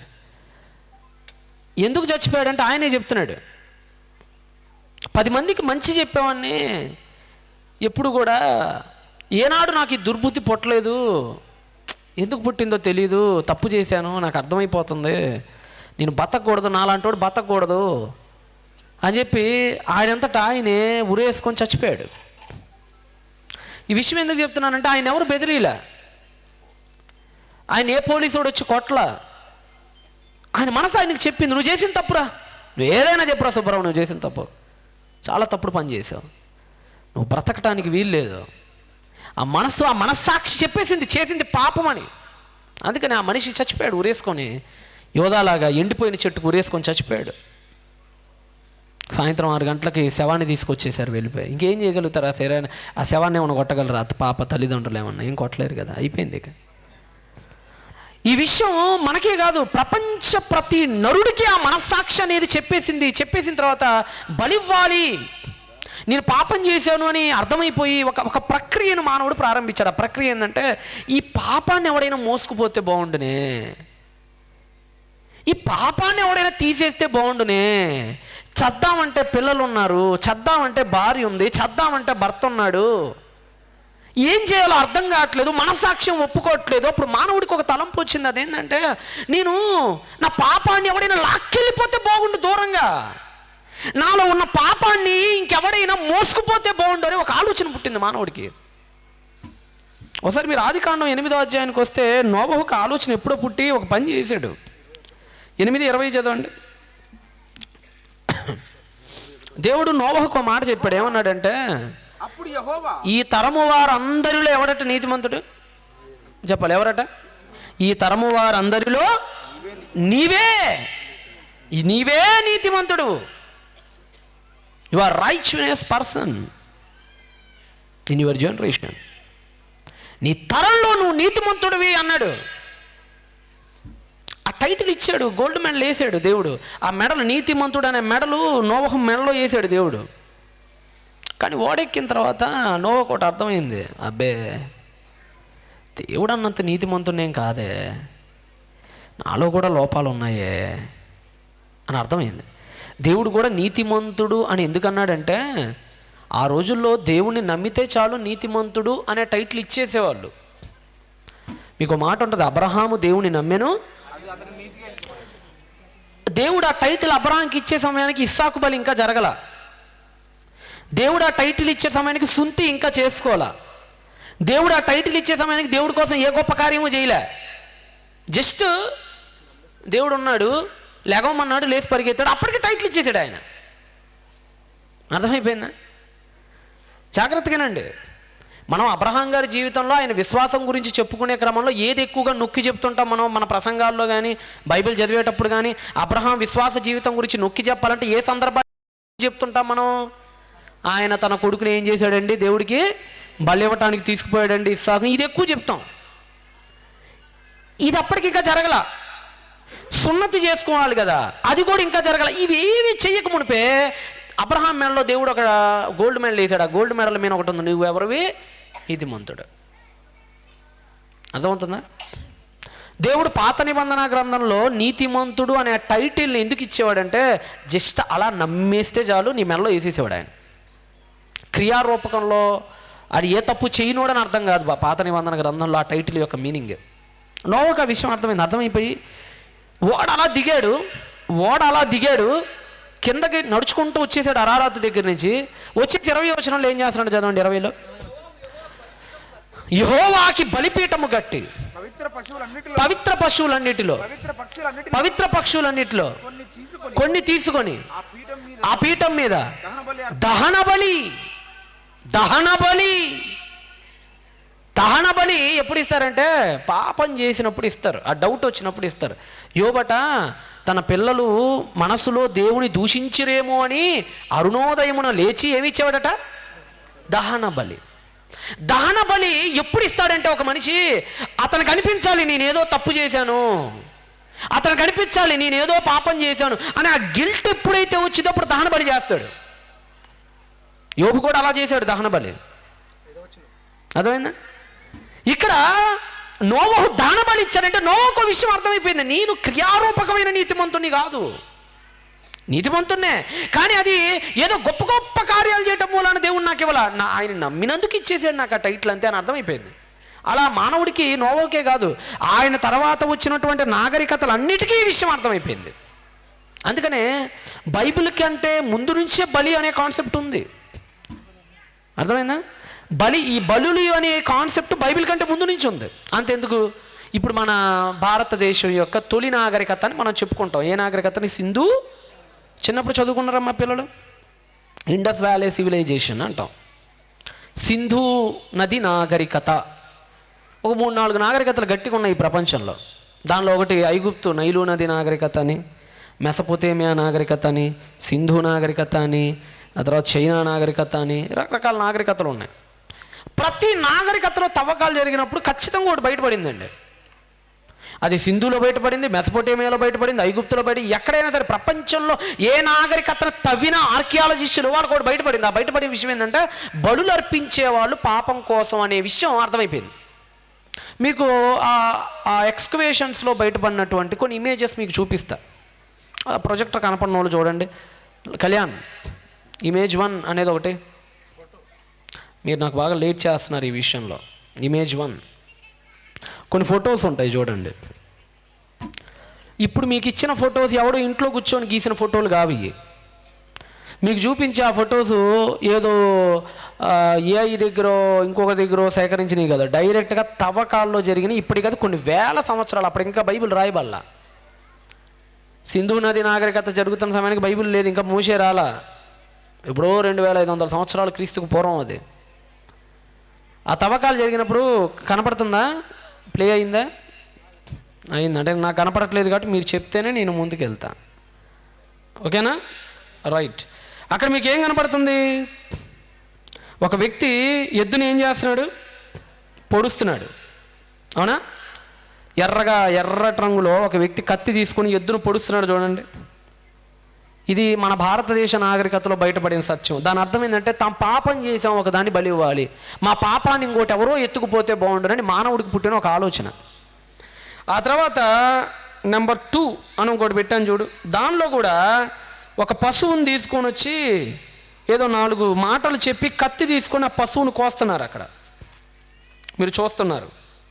ఇంకోటి పెట్టా చూడు, అది కూడా అంతే. ఒక గొర్రెని తీసుకొని వచ్చి బలిస్తున్నారు. 4, 5 ఒకసారి కూడా చూపించు. 4లో అయితే డైరెక్ట్గా మీకు అక్కడ గొర్రెపిల్ల కనపడుతుందా? 4లో గొర్రెపిల్ల. ఆ గొర్రెపిల్ల వైపు కత్తి చూపించి పొడుస్తున్నారు గొర్రెపిల్లని. 5వది కూడా చూపించేసింది. ఒక రౌండ్గా ఉంది కాయిన్ టైప్లో. ఆ పక్కన చెట్టు ఒకటి ఉంది చూడండి, అదొక చెట్టు, ఖర్జూరపు చెట్టు అది. ఆ చెట్టు దగ్గర యాజకుడు కూర్చొని దాన్ని కత్తి పెట్టి చంపేస్తున్నాడు ఆ పశువుని. ఓకే నాన్న, చాలు. ఇలాగా అందరికీ ఒక విషయం అర్థమైపోయింది. మేము తప్పు చేసాం, మేము పాపం చేసాం, మేము ఏదో అపరాధం చేసాం, మేము ఏదో రకరకాల పాపాలకు ఒడిగట్టాం, మా పాపం తినేస్తుంది, పాపం కడిగేస్తుంది, లోపల మనస్సాక్షి హెచ్చరిస్తుంది. అప్పుడు మానవుడికి ఒక థాట్ పుట్టింది. ఆ థాట్ ఏంటంటే నా పాపాన్ని ఎవడైనా మోసుకుపోతే బాగుండునే, నీ చేసిన ఈ పాపాన్ని ఎవడైనా తీసుకెళ్ళిపోతే బాగుండునే, నన్ను ఎవడైనా రక్షిస్తే బాగుండునే, నా కుటుంబాన్ని ఎవడైనా కాపాడితే బాగుండునే. ఈ పాపం అనేది పొడుస్తుంది, తప్పులు అనేవి గుండెల నిండా ఘాట్లు పెడుతున్నాయి. నువ్వు పాపివి అని మనస్సాక్షి అనుక్షణం ప్రశ్నిస్తూనే ఉంది. దాన్ని తట్టుకోలేకపోతున్నాడు మానవుడు. ఇది ఎవరైనా ఒకళ్ళు భరించి లాక్కెళ్ళిపోతే నా నుంచి దూరంగా లాక్కెళ్ళిపోతే బాగుండును అనుకున్నాడు. రకరకాలుగా ప్రయత్నాలు చేశాడు. గొర్రె పిల్లల్ని చంపాడు, మేక పిల్లల్ని చంపాడు, దాని మీద పాపాన్ని ట్రాన్స్ఫర్ చేయడానికి రకరకాల ప్రయత్నాలు చేశాడు మానవుడి ప్రయత్నాలను దేవుడు స్థిరపరుస్తూ, మానవుడి ఎన్నో ప్రయత్నాలను దేవుడు ధర్మశాస్త్రంలో స్థిరపరుస్తూ ఈ మానవుడి ప్రయత్నం ఎలాగుందో ఆయన కూడా మోషే ద్వారా రాయించాడు. ఒకసారి మీరు అందరూ కూడా పంచకాండాలను ఒకసారి మీరు తీయండి. మీ బైబిల్స్ని తెరచి ఒకసారి లేవీకాండం 16వ అధ్యాయం 20వ వచనం తీయండి. లేవియా కాండం 16వ అధ్యాయం 20వ వచనం చదవండి. లేవియా కాండం 16వ అధ్యాయం 20వ వచనం. అప్పుడు యెహోవా మీరు ఈ సమాజంలో నుండి అవతలకు వెళ్ళండి. క్షణములో నేను వారిని కాల్చివేయుదును. ఎన్నో అధ్యాయం చదువుతున్నారు మీరు? సంఖ్యాకాండమా? స్కాప్ గోట్ ఉంటుందండి మేక గురించి. లేవీకాండం 16:20 ఆయన అంచనా. లేవీకాండము ప్రత్యక్ష గుడారమునకును బలిపీఠమునకును అది ప్రాయశ్చిత్తము చేసి చాలించిన తర్వాత అది ఏం తీసుకురామన్నాడు? అహరోన్ మేక పిల్లని తీసుకురా అన్నాడు. సరే తండ్రి మేక పిల్లని తీసుకొచ్చాడు. చదవండి. అప్పుడు అహరోను మేక దగ్గరకు తీసుకున్నాడు. మేక కళ్ళల్లో కళ్ళు పెట్టి చూస్తారు. బలి చేసేటప్పుడు మేక కళ్ళల్లో స్ట్రైట్గా చూస్తారు కళ్ళు పెట్టి. తమ పాపం దాని మీదకి వెళ్ళాలి, తమ సకల పాపం దాన్ని భరించాలి. చూసారు. మేకపిల్లని దగ్గర తీసుకున్నాడు. తీసుకొని తల మీద తన 2 చేతులు ఉంచి ఈ 2 చేతుల్ని తల మీద పెట్టాడు. ఎందుకంటే చేసిన ప్రతి పాపం ఈ 2 చేతులతోనే మానవుడు చేసేది. అంతే కదా? ఈ 2 చేతులు లేకపోతే సగం పాపాలే లేవు. ఏం చేయగలుగుతాడు? తప్పులు చేయాలంటే ఈ చేతులే కావాలి మానవుడికి. ఈ 2 చేతుల ద్వారా చేసిన ప్రతి విధమైన పాపాన్ని ఈ 2 చేతుల్ని మేక తలకాయ మీద అలా పెట్టేవాడు. పెట్టి ఇశ్రాయేలీల పాపాలు అన్నీ అనగా వారి దోషములన్నీ వారి అతిక్రమాలని. ఎందుకంటే రకాలు ఉన్నాయి, అన్ని పాపాలు కావు. దోషాలు వేరు, అపరాధాలు వేరు, అతిక్రమాలు వేరు, పాపం వేరు, రకరకాలు ఉన్నాయి వాటిల్లో తేడాలు. అందుకని క్లియర్గా చెప్తున్నారు, వారి పాపములన్నీ, వారి దోషములన్నీ, వారి అతిక్రమములన్నీ దాని మీద ఒప్పుకోవాలి. అవునయ్యా మేము పాపం చేసాం తండ్రి, మాకు అర్థమైంది నాయన. పాపాలే కాదు దోషాలు కూడా చేసామయ్యా, అతిక్రమించాం కూడానయ్యా అని అర్థమయ్యి చదవనా. దాని మీద ఒప్పుకొని ఆ మేక తల మీద పాపాలన్నిటినీ మోపి తగిన మనుష్యుని చేత ఆ మేకకో తాడు కట్టేవాళ్ళు. చంపరదాన్ని మేకకో తాడు కడతారు. తాడు కట్టి దూరంగా ఎడారిలోకి తీసుకుపోతారు ఆ మేకని. కొన్ని చోట్ల అయితే బిబ్లికల్ రిచువల్స్లో లేదుగలే కానీ కొన్ని చోట్ల అయితే మేక తోక కట్ చేస్తారు. మేక తోకని కట్ చేస్తారు. ఆ నొప్పితో అది పరిగెత్తిద్ది. కొన్ని రిచువల్స్లో అయితే మేక తోకని విరుస్తారు. ఆ నొప్పితో పరిగెత్తిద్ది. ఎంత దూరం పరిగెత్తిద్ది అంటే కంటికి కనిపించనంత దూరం పరిగెత్తాలి. ఇప్పుడు ఆ మేక పాపాలు మోసుకొని, ఇశ్రాయేలీల పాపాలన్నీ మోసుకున్న ఆ మేక పరిగెత్తిది. దాన్ని ఎవడు ఆపకూడదు, దాన్ని ఎవడు చంపకూడదు. పరిగెత్తిది ఎక్కడికి వెళ్ళిపోద్దో తెలియదు. కళ్ళ ముందే కనిపించకుండా వెళ్ళిపోయిద్ది ఆ ఎడారుల్లో పడి. ఎందుకంటే ఎడారి సామాన్యమైంది కాదు. ఎడారి దానికి ఒక అంతు కనపడదు. అది కూడా ఒక సముద్రమే, దానికి అంతు కనపడదు. మీరు ఎప్పుడైనా దుబాయ్ వెళ్ళండి, అక్కడ ఆ ఎడారులు ఉంటాయి. ఆ ఎడారుల్లో అసలు రోడ్డు ఎక్కడ ఉండిద్దో తెలియదు, ఏది ఎక్కడ ఉండదో ఏటు చూసిన సముద్రం అంత ఇసక. ముగింపు ఉండదు దానికి. ముగింపు ఉండదంటే ఆ ముగింపు మానవుడు కనిపెట్టలేనంత అతిపెద్ద విస్తారమైన ఎడారులు. సహారా ఎడారి, థార్ ఎడారి, కొన్ని ఎడారులు మనం వింటూ ఉంటాం. ఆ ఎడారులో పంపించేస్తారు ఆ మేకని. ఎక్కడికి వెళ్ళిపోతుందో తెలియదు. అది పట్టుకోలేరు కదా, దాన్ని అయిపోయింది కదా, పరిగెత్తింది వెళ్ళిపోయింది అది ఎక్కడికో. ఈ విషయం మనకేం చెప్తుందంటే అది మానవుడి ఆశ. ఏంటో మానవుడి ఆశ? నా పాపం ఇదిగో ఈ మేక మోసుకొని దూరంగా నా నుండి తీసుకెళ్ళిపోయినట్టుగా ఎవడైనా నా పాపాలని కూడా ఇలానే మోసుకొని దూరంగా తీసుకెళ్ళిపోతే ఎంత బాగుండును. మానవుడి హృదయంలో ఉన్న ఒక ఆశ. చేసాం, అందరం తప్పులు చేసాం. చచ్చిపోతూ పోతే అందరం శవాలం అయిపోతాం. ఉపయోగం లేదు. ఈ భూమికి ఉపయోగం లేదు, ఈ సృష్టికి ఉపయోగం లేదు, నువ్వు పుట్టినందుకు ఉపయోగం లేదు. ఎందుకంటే పాపం చేసినప్పుడు చావాలంటే ఎవడు మిగులుతాడు? అసలు ఇంత దూరం మనం రాము. ఎందుకంటే ఆ తరాలే చచ్చిపోవాలి. అంతేనా? అసలు మనం పుట్టేంతవరకు ఎప్పుడు పెళ్లి కాకముందే పాపాలు చేసేస్తున్నాం అందరం ఆలోచనలో. ఇంకా ప్రతి చోట ఆడప్పుడే చచ్చిపోతే అసలు ఇంత దూరం మనం ట్రావెల్ అయ్యేవాళ్ళం కదా. అసలు భూమి ఇంత దూరం వచ్చేది కూడా కాదు. ఎప్పుడో మానవ జాతి అంతరించిపోయేది. అందుకనే ఈ పాపాలు ఇంకెవడైనా ఒకడు భరిస్తే బాగుండు. ఈ పాపాలను ఇంకెవడైనా తన మీద మోసుకెళ్ళిపోతే నాకు దూరంగా బాగుండు అని అన్ని నాగరికతలు భావించాయి. ఇప్పుడు మీకు చూపించిన ఆధారాలు అవే. నేను ఒక సింధు నాగరికత దాన్ని భావించింది, మెసపోతేమియా ఐగుప్తు నాగరికతలు వాటి గురించి భావించాయి. అలా భావించినప్పుడు దేవుడు కూడా మానవుడి ఆలోచనను స్థిరపరుస్తూ జగత్తు పునాది వెయ్యబడక మునిపే ఆయన కలిగి ఉన్నటువంటి ఆలోచనని మానవ ఆలోచనలకు మిళితం చేసి ఒక మహాయజ్ఞాన్ని ఈ భూలోకంలో చేశాడు ఆయన. అదేంటంటే మీకు చెప్పాను కదా, యాజకుడు పరిశీలించాలి. ఏ గొర్రె పడితే ఆ గొర్రె పనికిరాదు. మచ్చల గొర్రె, ముడతల గొర్రె, గొల్లలు వచ్చిన గొర్రె, లేదంటే పురుగులు పట్టిన గొర్రె, గజ్జి వచ్చిన గొర్రె, ఏ గొర్రె పడితే ఆ గొర్రె బాగోదు. ఎందుకంటే గొర్రెలకు సహజంగా ఇవన్నీ ఎక్కువ ఉంటాయి, గజ్జి లేదంటే పురుగులు కురుపులు ఎక్కువ ఉంటాయి. ఎందుకంటే ఈ రోడ్ల మీద తిరుగుతుంటాయి కాబట్టి. వాటిలో స్వచ్ఛమైన ఏ ముడత ఏ కలంకం లేని గొర్రెలు చాలా అరుదుగా ఉంటాయి, చాలా అరుదవి. ఆ రోజుల్లో అయితే త్వరగా ఏదో ఒకటి వచ్చి తినేస్తూ ఉండేది, బ్యాక్టీరియా ఇన్ఫెక్షన్స్ ఎక్కువ వస్తూ ఉండేవి. అందుకని 1వ అధ్యాయం 3వ వచనం లేవీకాండంలో యాజకుడు పరిశీలించాలి. ఒకసారి చదవండి దాన్ని. లేవీకాండం 1వ అధ్యాయం 3 చదవండి. ఎక్కడ పరిశీలించాలో కూడా చెప్తున్నాడు. ఏమా? అతడు దానబలి రూపముగా అర్పించున్నది గోవులలోనిదైన ఎడల మగదాన్నే తీసుకురావాలి. నిర్దోషమైన మగదానిని తీసుకొని రావలెను, దానిని యెహోవా సన్నిధిని అంగీకరింపబడినట్లు ప్రత్యక్షపు గుడారము యొక్క ద్వారం అంటే గేట్, ప్రత్యక్షపు గుడారము యొక్క గేట్ దగ్గరికి తీసుకురావాలి గొర్రె పిల్లని. జాగ్రత్తగానండి, చాలా జాగ్రత్తగా నాలుగు సుమా, చాలా జాగ్రత్తగా నాలుగు సుమా.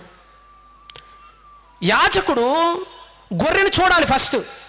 కళంకం ఏమైనా ఉందా, దీనికి ఏమన్నా జబ్బు వచ్చిందా అని పైనుంచి కిందకు బొచ్చంతా లేపి, గొర్రె బొచ్చంతా లేపి ప్రతి అణువును జాగ్రత్తగా పరిశీలిస్తాడు.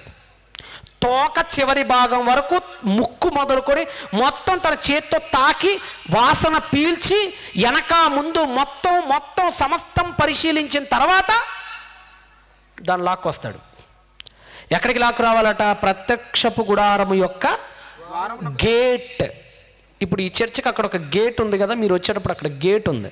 ఈ గ్రౌండ్లో అండి, ఈ గ్రౌండ్కి అక్కడ గేట్ ఉంది. ప్రత్యక్ష గుడారం కూడా ఇలానే ఉంటుంది, ఇంత ఉంటుంది నాకు తెలిసి, ఇంత ఉండిద్ది, కాకపోతే టెంట్ ఉంటుంది అంతే తేడా. అలా ఒక గేట్ ఉంటుంది. ఈ గొర్రెని లేదా గోవుని ఏదైతే వాళ్ళు బలిస్తున్నారో ఆ జంతువుని ఆ గేట్ దగ్గరకు తీసుకురావాలి. తీసుకొచ్చిన తర్వాత ఏం జరగాలి చదవండి. అతను దహన బలిగా అర్పించు పశువు తల మీద తన చెయ్యి ఉంచవలెను. ఏం చేయాలట? చెయ్యి ఉంచాలి, ఆ గొర్రె మీద చెయ్యి ఉంచాలి. ఆ తర్వాత ఇంకొక ప్రక్రియ ఉంది. ఆ ప్రక్రియ ఏంటంటే లేవీకాండం 16వ అధ్యాయం 21. లేవియకాండం 16వ అధ్యాయం 21. జాగ్రత్తగా వినాలి. యాజకుడు పరీక్షించాలి, గొర్రె పిల్లను పరీక్షించాలి, ఆ గొర్రె పిల్లని గేటు దగ్గరికి తీసుకురావాలి. గేటు దగ్గరికి తీసుకొచ్చిన తర్వాత 16వ అధ్యాయం 21లో ఏం చదువుతుందో చదవండి. అతడు పరిశుద్ధ స్థలమును, ప్రత్యక్షపు గుడారమునకు, బలిపీఠమునకు ప్రాయశ్చిత్తము చేసి చాలించిన తర్వాత ఆ సజీవమైన మేకను ఇందా చూశారు కదా, అక్కడికి వచ్చిన తర్వాత పాపాలు ఒప్పుకోవాలి. ఇందాక మీరు చదివారు, ఇశ్రాయేలీయుల పాపాలని దేని మీద వేస్తున్నాడట? మీలా జనాలు వస్తారు అక్కడికి కూర్చుంటారు. నేను యాజకుని అనుకోండి, కాసేపు ఒక గొర్రె పిల్ల నా దగ్గర ఉంది, నేను గేటు దగ్గర ఉన్నా, మీ అందరిని అడుగుతా, మీరు పాపం చేశారా అని అడుగుతా. అవును సార్ మేము చేశాము, అవునండి నేను చేశాను. అందరూ ఏడుస్తారు, అవునండి మేము చేసామండి. మనసు పొడుస్తుంటుంది అప్పుడు, చేసేసామండి. అందరు తలకాయలు ఊపేసి అందరూ ఏడుస్తుంటారు. ముందు పాపపు ఒప్పుకోలు జరగాలి. ఒప్పుకోలు జరిగిన తర్వాత ఆ గొర్రెని తీసుకెళ్ళి బలిచ్చేస్తారు. అప్పుడు మానవుడిలో ఉన్న ఈ ఒప్పుకోలంతా గొర్రెని చంపటం ద్వారా, ఆ గొర్రెని దహించటం ద్వారా అది కూడా మొత్తం దహించుకుపోతుంది ఆ పాపం అనేది కాన్సెప్ట్ ఆఫ్ ద సాక్రిఫైస్. బలి యొక్క పరమార్థం, బలి అనే దాని యొక్క పరమార్థం. అందుకనే ఈ ప్రపంచానికి ఒక బలి నిర్ధారించాడు దేవుడు. ఆ బలి ఇప్పుడు యాజకుడు కూడా రండి, కొన్ని ఉంటాయి. యాజకుడు ఎవడు పడితే వాడు కూడా యాజకుడు కాదు. యాజకుడు కొన్ని కండిషన్స్ ఉంటాయి. వాడు ద్రాక్షారసం తాకూడదు. వాడు పెళ్లి చేసుకున్నప్పుడు బలికి ముందు భార్యలతో కొన్నిసార్లు కలవకూడదు. భార్య కడగా ఉన్నప్పుడు భార్య దగ్గరికి వెళ్ళకూడదు. ఒక స్త్రీకి మించి అనేక మంది స్త్రీలను వివాహం చేసుకోకూడదు. ఏ బట్టలు పడితే ఆ బట్టలు వేసుకోకూడదు. బట్టల్లో కూడా ఒక క్లారిటీ ఉండిద్ది వాళ్ళకి. తెల్లని వస్త్రాలు వేసుకునేవాళ్ళు వాళ్ళు బలికి ముందు. అహరోన్ అదే వేసుకొని వచ్చి అక్కడ విప్పుతాడు, విప్పిన తర్వాత ప్రాసెస్ ముందుకు తీసుకెళ్తాడు. అందుకని ఈ ప్రపంచంలో అన్ని నాగరికతలు ఇది కోరుకున్నాయి కదా. ప్రపంచంలో సింధు, ఐగుప్తు, మెసొపొటేమియా అన్ని నాగరికతలు మా పాపాలను ఎవరైనా మోసుకుపోతే బాగుండని అనుకున్నారు కదా. మానవుడి హృదయాన్ని ఎరిగినటువంటి ఆ దేవుడు నీకు ఉపశమనాన్ని ఇవ్వటం కోసం, నిజంగా నువ్వు అనుకున్నది నెరవేర్చటం కోసం తన ప్రియకుమారుణ్ణి 2026 సంవత్సరాల క్రిందట ఈ లోకానికి జన్మింపజేశాడు. అలా జన్మించిన ఆ చిట్టి గొర్రె పిల్ల ఈ లోకంలో కళంకం అంటకుండా, ఎక్కడ ముడతైనను లేకుండా, ఎక్కడ ఏ పొక్కైనను మొలవకుండా తన శరీరాన్ని, తన రక్తాన్ని పవిత్రంగా కాపాడుకుంటూ వచ్చింది. మీరు మొదటి ప్రసంగంలో విన్నారు. యేసుక్రీస్తు వారు గొప్పతనం గురించి చాలా చక్కగా వివరించారు సహోదరులు మీకు. అలాగ పెరిగినటువంటి ఆ గొర్రె పిల్ల ఇప్పుడు బలి కోసం తేబడింది. ఎలా తేబడిందో, ఎక్కడ తేబడిందో యోహాను సువార్తకు ఒకసారి రండి. మీ అందరికీ తెలుసు, ఒక యాజకుడు ఉండాడు. యాజకుడు అని అంటే ఇంకా గట్టిగా మాట్లాడి, యాజకుడు కంటే గొప్పవాడు కూడా ఉన్నాడు. ఆయన యోహాను. ఎవరైనా? యోహాను నాన్న పేరు ఏంటటమ్మా? మనం చదువుకున్నాం చిన్నప్పుడు. ఏంటట? ఎవరు? జకరియా అంటే ఎవరు? యాజకుడు. యాజకుడికి పుట్టినోడు ఎవరు? యోహాను. మరి యోహాను ఎందుకు యాజకుడు కాల? ఇప్పుడు ఆలోచించారు. యోహాను ఎందుకు యాజకుడు కాల? మరి యాజకుడికి పుట్టినోడు యాజకుడు అవ్వాలి కదా, ఎందుకు యాజకుడు కాలేకపోయాడంటే యోహానికి విపరీతమైన చింత. ఆయన ఆ యోహాను పుట్టే సమయానికి మందిరం పాడైపోయింది. ప్రధాన యాజకులు అన్న, కయ్యప అని ఇద్దరు కనపడతారు. ఇద్దరు ప్రధాన యాజకులు ఏంది? చండాలం ఒకటే కదా ఉండమని చెప్పింది దేవుడు. ప్రధాన యాజకులు ఎంతమంది ఉండాలి? ఒకటే. అన్న, కయ్యప ఏంది ప్రధాన యాజకులు? అసలు బొత్తిగా బైబిల్ తెలియని వెధవలాళ్ళు. నేను అనాలుగా అనకూడదు కానీ, ఎందుకంటే యేసుప్రభు ఒక మాట అంటారు. ఏమంటారు? మనుష్య కుమారుడు చనిపోయేటప్పుడు అంటాడు కదా, చనిపోవడానికి ముందు ఆయన దగ్గర ట్రయల్ కోర్టుకి తీసుకొస్తారు. అప్పుడు ఒక యేసుప్రభు మాట అంటాడు, తండ్రి యొక్క కుడి పార్శ్వమున మనుష్య కుమారుడు కూర్చుండుట మీరు చూచెదరు అన్నప్పుడు ఎన్న కైపాలు ఏం చేస్తారంటే ఆ బట్టలు చింపుకుంటారు. అయ్యో బ్లాస్ఫెమీ చేసేసాడే అని బట్టలు చింపుకుంటారు. దైవ దూషణ చేశారే అంటారు. అసలు బట్టలు చింపుకోకూడదు. లేవికాండ ప్రకారంగా యాజకుడు బట్టలు చింపుకుంటే వాడు అసలు అర్హుడే కాడంటే వీళ్ళకి బైబిల్ బేసిక్స్ తెలియవు. ఆ యాజకులకి అర్థమైందా? యాజకులకి ఏం తెలియదు. అసలు యాజకుడు బట్టలు చింపుకోకూడదు. వాడు ఊరకనే బట్టలు చింపేస్తాడు, సరదాగా చింపేస్తాడు. అంటే బైబిల్లో కనీస అవగాహన లేని వాళ్ళు యాజకులు అయ్యారు. మీకు ఇంకోటి కూడా తెలుసు, యేసుప్రభు కొరడా పెట్టి కొడతాడు అందరినీ. ఎందుకు కొడతాడు? మరి ఎవడు పర్మిషన్ ఇచ్చింది వాటికి? ఈడి పర్మిషన్ ఇవ్వతే వాళ్ళు ఎందుకు వస్తారు యాజకులు? మందిరం పాడైపోయింది. అందుకనే ఆ పాడైపోయిన మందిరంలో ఉండి యాజకత్వం చేయడానికి మనసు ఒప్పుకోలే ఎవరికి? ఎందుకంటే ఆయన పుట్టుకతోనే పరిశుద్ధాత్మ పూర్ణుడు.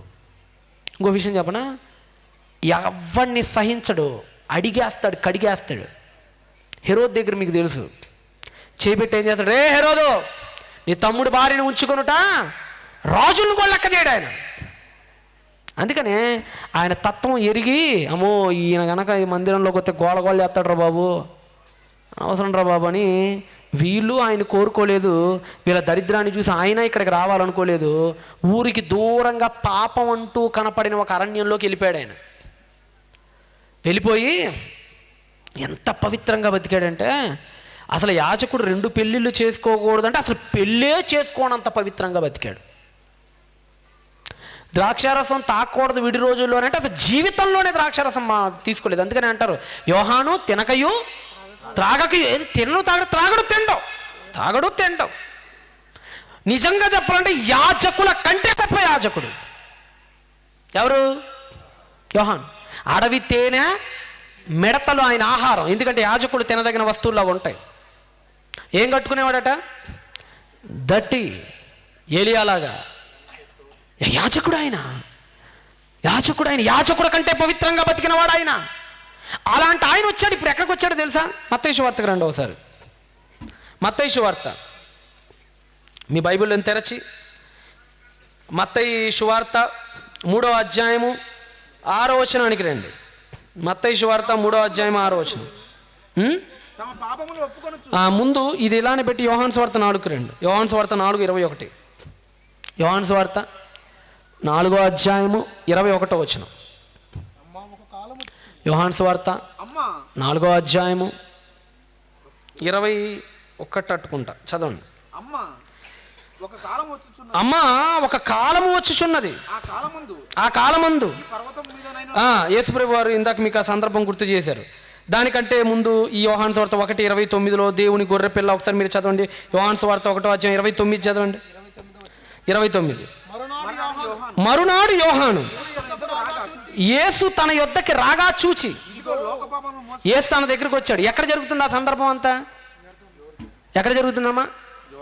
ఎక్కడ ఏ నదమ్మా అది? మీ తుంగభద్ర ఎలాగో, మీ తుంగభద్ర పక్కన ఈరలదిన్నె ఎలాగో, యోర్దాను నది దగ్గర ఉన్నటువంటి ఇశ్రాయేలు అలాగా నది, అలా నది పారుతూ ఉంటుంది, ఇలా ఉంటుంది. ఎక్కడికి వచ్చారట? యోర్దాను. యోర్దాను ఎందుకు? సముద్రాలు లేవా? సముద్రంలో కూడా బాప్తీసం ఇచ్చాయి, ఇవ్వకూడదా? ఇవ్వచ్చు. మరి ఆ పైన పోతే గలిలియా ఉంది, అడిగొచ్చుగా. కిందకు పోతే మృత సముద్రం ఉంది, అడిగొచ్చుగా. ఇడిపోతే మధ్యధరా సముద్రం ఉంది, అడిగొచ్చుగా. ఇవాళ యోర్దాను దగ్గరకు వచ్చాడు ఆయన. ఎందుకంటే యోర్దాను అనేది ఒక ద్వారం ఇశ్రాయేల్లోకి రావాలంటే, అది దాటితే ఇశ్రాయేల్. ఇప్పుడు మీకు ఉందండి ఆ తుంగభద్ర, సుంకేశుల ఆ డ్యాము, అటువైపు ఏముంటుంది? తెలంగాణ. ఇటువైపు ఏంటి? ఆంధ్ర. అంటే ఆ నది ఏంటన్నమాట? ద్వారం. దేనికి ద్వారం? నది ద్వారం. అది వచ్చామంటే ఆంధ్ర వచ్చేసిద్ది, ఇటు అటు వెళ్ళిపోయామంటే వచ్చింది అంటే ఆ మధ్య ద్వారం అది. ఆ ద్వారంలో అటు అడుగు పెడితే అది, ఇటు అడుగు పెడితే ఇటు. ద్వారం, ముఖద్వారం అది. ఆ రోజులో ప్రకృతే కదా ముఖద్వారాలు. యోర్దాను అనేది ఇశ్రాయేలు దేశానికి ద్వారం. ఆ ద్వారానికి అవతల వైపు మోయాబు దేశం. జాగ్రత్తగా, యోర్దాను దేశం. ఇప్పుడైతే జోర్డన్ అంటున్నారు దాన్ని. ఒకప్పుడు మోయాబు దేశం. అది ఇటు దాటితే ఇటువైపు ఇశ్రాయేలు దేశం. అంటే యోర్దాను అనేది ఏంటన్నమాట? ద్వారం. ఇందాక మీకు ఎందుకు ఇంత ద్వారం నొక్కి చెప్తున్నానంటే, లేవీకాండం ఇందాక మీరు చదివిన దానిలో గొర్రె పిల్లని ఎక్కడికి తీసుకురావాలని చెప్పాడు ఆయన? ద్వారం దగ్గరకి. ఎక్కడికి తీసుకురామన్నాడు? ప్రత్యక్షపు గుడారం యొక్క ద్వారం దగ్గరకి. దేన్ని తీసుకురావాలి? గొర్రె పిల్లని. ఇప్పుడు యేసుప్రభు వారు ఎక్కడికి రావాలి? ఇశ్రాయేలు దేశపు ద్వారం దగ్గరకి వచ్చాడు. ద్వారం దగ్గరకి గొర్రెపిల్ల వచ్చింది. ఇప్పుడు మరి గొర్రెపిల్లని చెక్ చేయాలిగా. వెళ్ళాడు. యోహాను సువార్త 1వ అధ్యాయం 29 చదవండి. ఇప్పుడు అదేదో డైలాగ్ బాగుందని అన్న డైలాగ్ కాదు అది. డైలాగ్ ఏదో భలే ఉందండి అలా అన్న డైలాగ్ కాదు అది. ఒక యాజకుడిగా, యాజక హోదాలో గొర్రె పిల్లని కన్ఫామ్ చేస్తున్నాడు ఆయన. ఎన్నో గొర్రె పిల్లలను తీసుకొస్తారు వాళ్ళు. ఎందుకంటే ఏ గొర్రె పిల్ల మానవుడికి సామాన్యంగా తెలియదు. ఆయన వచ్చి చెక్ చేసుకోవాలి. ఇప్పుడు చెకింగ్ చేస్తున్నాడు అక్కడ యోహాను. ఏమన్నాడు? ఇదిగో. గేటు దగ్గరికి వచ్చాడు. గేటు దగ్గర వస్తున్నాడు. ఇదిగో మనం ఎదురు చూస్తున్నామే, ప్రపంచ నాగరికతలు ఎదురు చూస్తున్నాయే. ప్రపంచ నాగరికతలందరూ ఒక మేక కోసం, ఒక గొర్రె కోసం ఎదురు చూస్తున్నారే. మా పాపాలను దూరంగా తీసుకెళ్ళిపోతే బాగుంటుందని వచ్చింది ఆ గొర్రె పిల్ల ఈ దేశానికి. ప్రకటిస్తున్నాడు ఆయన. ఇదిగో లోక పాపములను మోసుకొని పోవు దేవుని గొర్రె పిల్ల. కన్ఫర్మేషన్ చేస్తున్నాడు ఆయన చూసిన తర్వాత గొర్రె పిల్ల. ఎందుకంటే గొర్రె పిల్లని కన్ఫర్మ్ చేస్తున్నాడు ఎవడు? యాజకుడు. ఇప్పుడు ఈయన ఎవరు? యాజకుడే. ఇందాక చెప్పాను కదా యాజకుడే, కానీ మందిరంలో చేయలేదు అంతే సేవ. కన్ఫర్మ్ చేస్తున్నాడు, అవును ఈయన దేవుని గొర్రె పిల్ల. అందుకని గొర్రె పిల్ల రాకట కంటే ముందు ఒకటి చేస్తారని చెప్పాను మీకు. అదేంటంటే పాపపు ఒప్పుకోలు. ఇందాక మీకు చెప్పాను కదా గొర్రెపిల్ల ద్వారం దగ్గర తీసుకురాగానే మీ అందరితో ఏమని చెప్తానని చెప్పాను నేను. మీరు పాపం చేశారా? ఒప్పుకోలు. ఆ ఒప్పుకోలు జరుగుతుంది. మత్తయి సువార్త 3వ అధ్యాయం 21. మత్తయి సువార్త 3వ అధ్యాయం 6 చదవండి. 6 పాపాలని ఒప్పుకుంటున్నారట. కరెక్ట్గా సీన్ మనకి రిపీట్ అవుతుంది ఇక్కడ. ఆ సీన్ రిపీట్ అవుతుంది. గేటు అన్నాడు, గేటు దగ్గరికి వచ్చాడు. గొర్రెపిల్ల దేవాలన్నాడు, గొర్రెపిల్ల వచ్చింది. ఆ గొర్రెపిల్ల కళంకం ఉండకూడదు అన్నాడు. అవును కళంకమైనను ముడతైనను లేని గొర్రెపిల్ల వచ్చింది. 3 ఆ బలికి ముందు ఏం జరగాలన్నాడు? ఒప్పుకోలు జరగాలన్నాడు. ఒప్పుకున్నారా లేదా? అందరూ ఒప్పుకొని బాప్తీసం తీసుకుంటూ వచ్చారు అందరూ. అంటే ఈ లోకంలో ఉన్న పాపాలను మోసుకొని పోయే ఒక వ్యక్తిని దేవుడు ఈ లోకానికి పంపించాడు. ఎందుకంటే ఆయన మోసుకోలేకపోతే నిన్ను మోసుకొని నరకానికి తీసుకుపోతారు కాబట్టి. ఎక్కడికి వెళ్ళిపోతావు? నువ్వు నిత్య నరకాగ్నిలో కారిపోవాలి. నువ్వు చచ్చిపోవాలి. కానీ నువ్వు చచ్చిపోతే అర్థమే లేదే ఈ భూలోకానికి. ఆయనకి తెలిసాక సృష్టించింది మనం తప్పులు చేస్తామని తెలుసో తెలియదు ఆయనకి? తెలుసు. నువ్వు చేస్తావని తెలుసు. మరి అయినా ఎందుకు చేశాడు సార్ అంటే ఒక ఔషధం ఉందనే ధైర్యంతో చేశాడు ఆయన. అదేంటంటే వీడు చేస్తాడులే, కానీ ఒకరోజు తెలుసుకుంటాడు యేసుక్రీస్తు రక్తం ద్వారా వీని కడిగి మరలా వీని మనం దారికి తెచ్చుకోవచ్చు అనే ఒక హోప్తో ఆయన ఈ ప్రపంచాన్ని సృష్టించాడు. అవును, ఎందుకంటే నువ్వు వెళ్ళక మునిపే ఔషధం ఉండిద్ది డాక్టర్ దగ్గర. అవునా? నువ్వు వెళ్ళావు, డాక్టర్ గారు నొప్పిగా ఉంది డాక్టర్ గారు అంటే అప్పటికప్పుడు వెళ్ళి మార్కెట్లో ఇంజక్షన్ తెస్తాడు. ఆల్రెడీ ఇంజక్షన్ ఉండిద్దే. ఏమ్మా వెళ్ళారు కదా? ఇప్పుడు డాక్టర్ దగ్గరికి వెళ్ళారా? మీరు ఎప్పుడైనా ఇంజక్షన్ పొడిపించుకున్నారా? మీరు ఏం పొడిపించుకోలేదు ఎప్పుడు.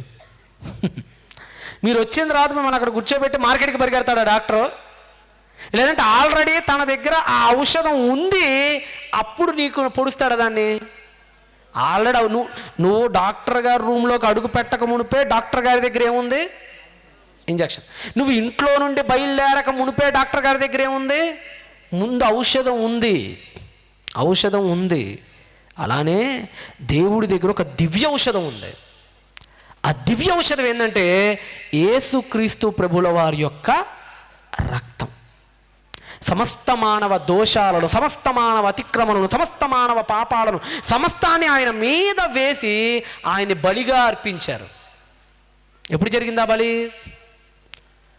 సరిగ్గా 2029 సంవత్సరాల కిందట. ఎందుకంటే 3 క్రీస్తు పూర్వంలో పుట్టాడు కాబట్టి అన్నలేండి. సరే, మీకు అర్థం కావాలంటే 2026 సంవత్సరాల కిందట జరిగింది ఆ బలి.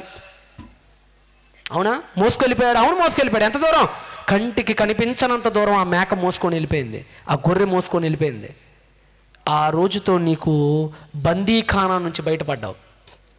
కొత్త జన్మ నీకు ఇచ్చాడు, కొత్త సంవత్సరం నీకు ఇచ్చాడు, సంఖ్యలు తెగ నరికేశాడు. ఈ చేతులు కంటిన పాపాన్ని, అంతేనా?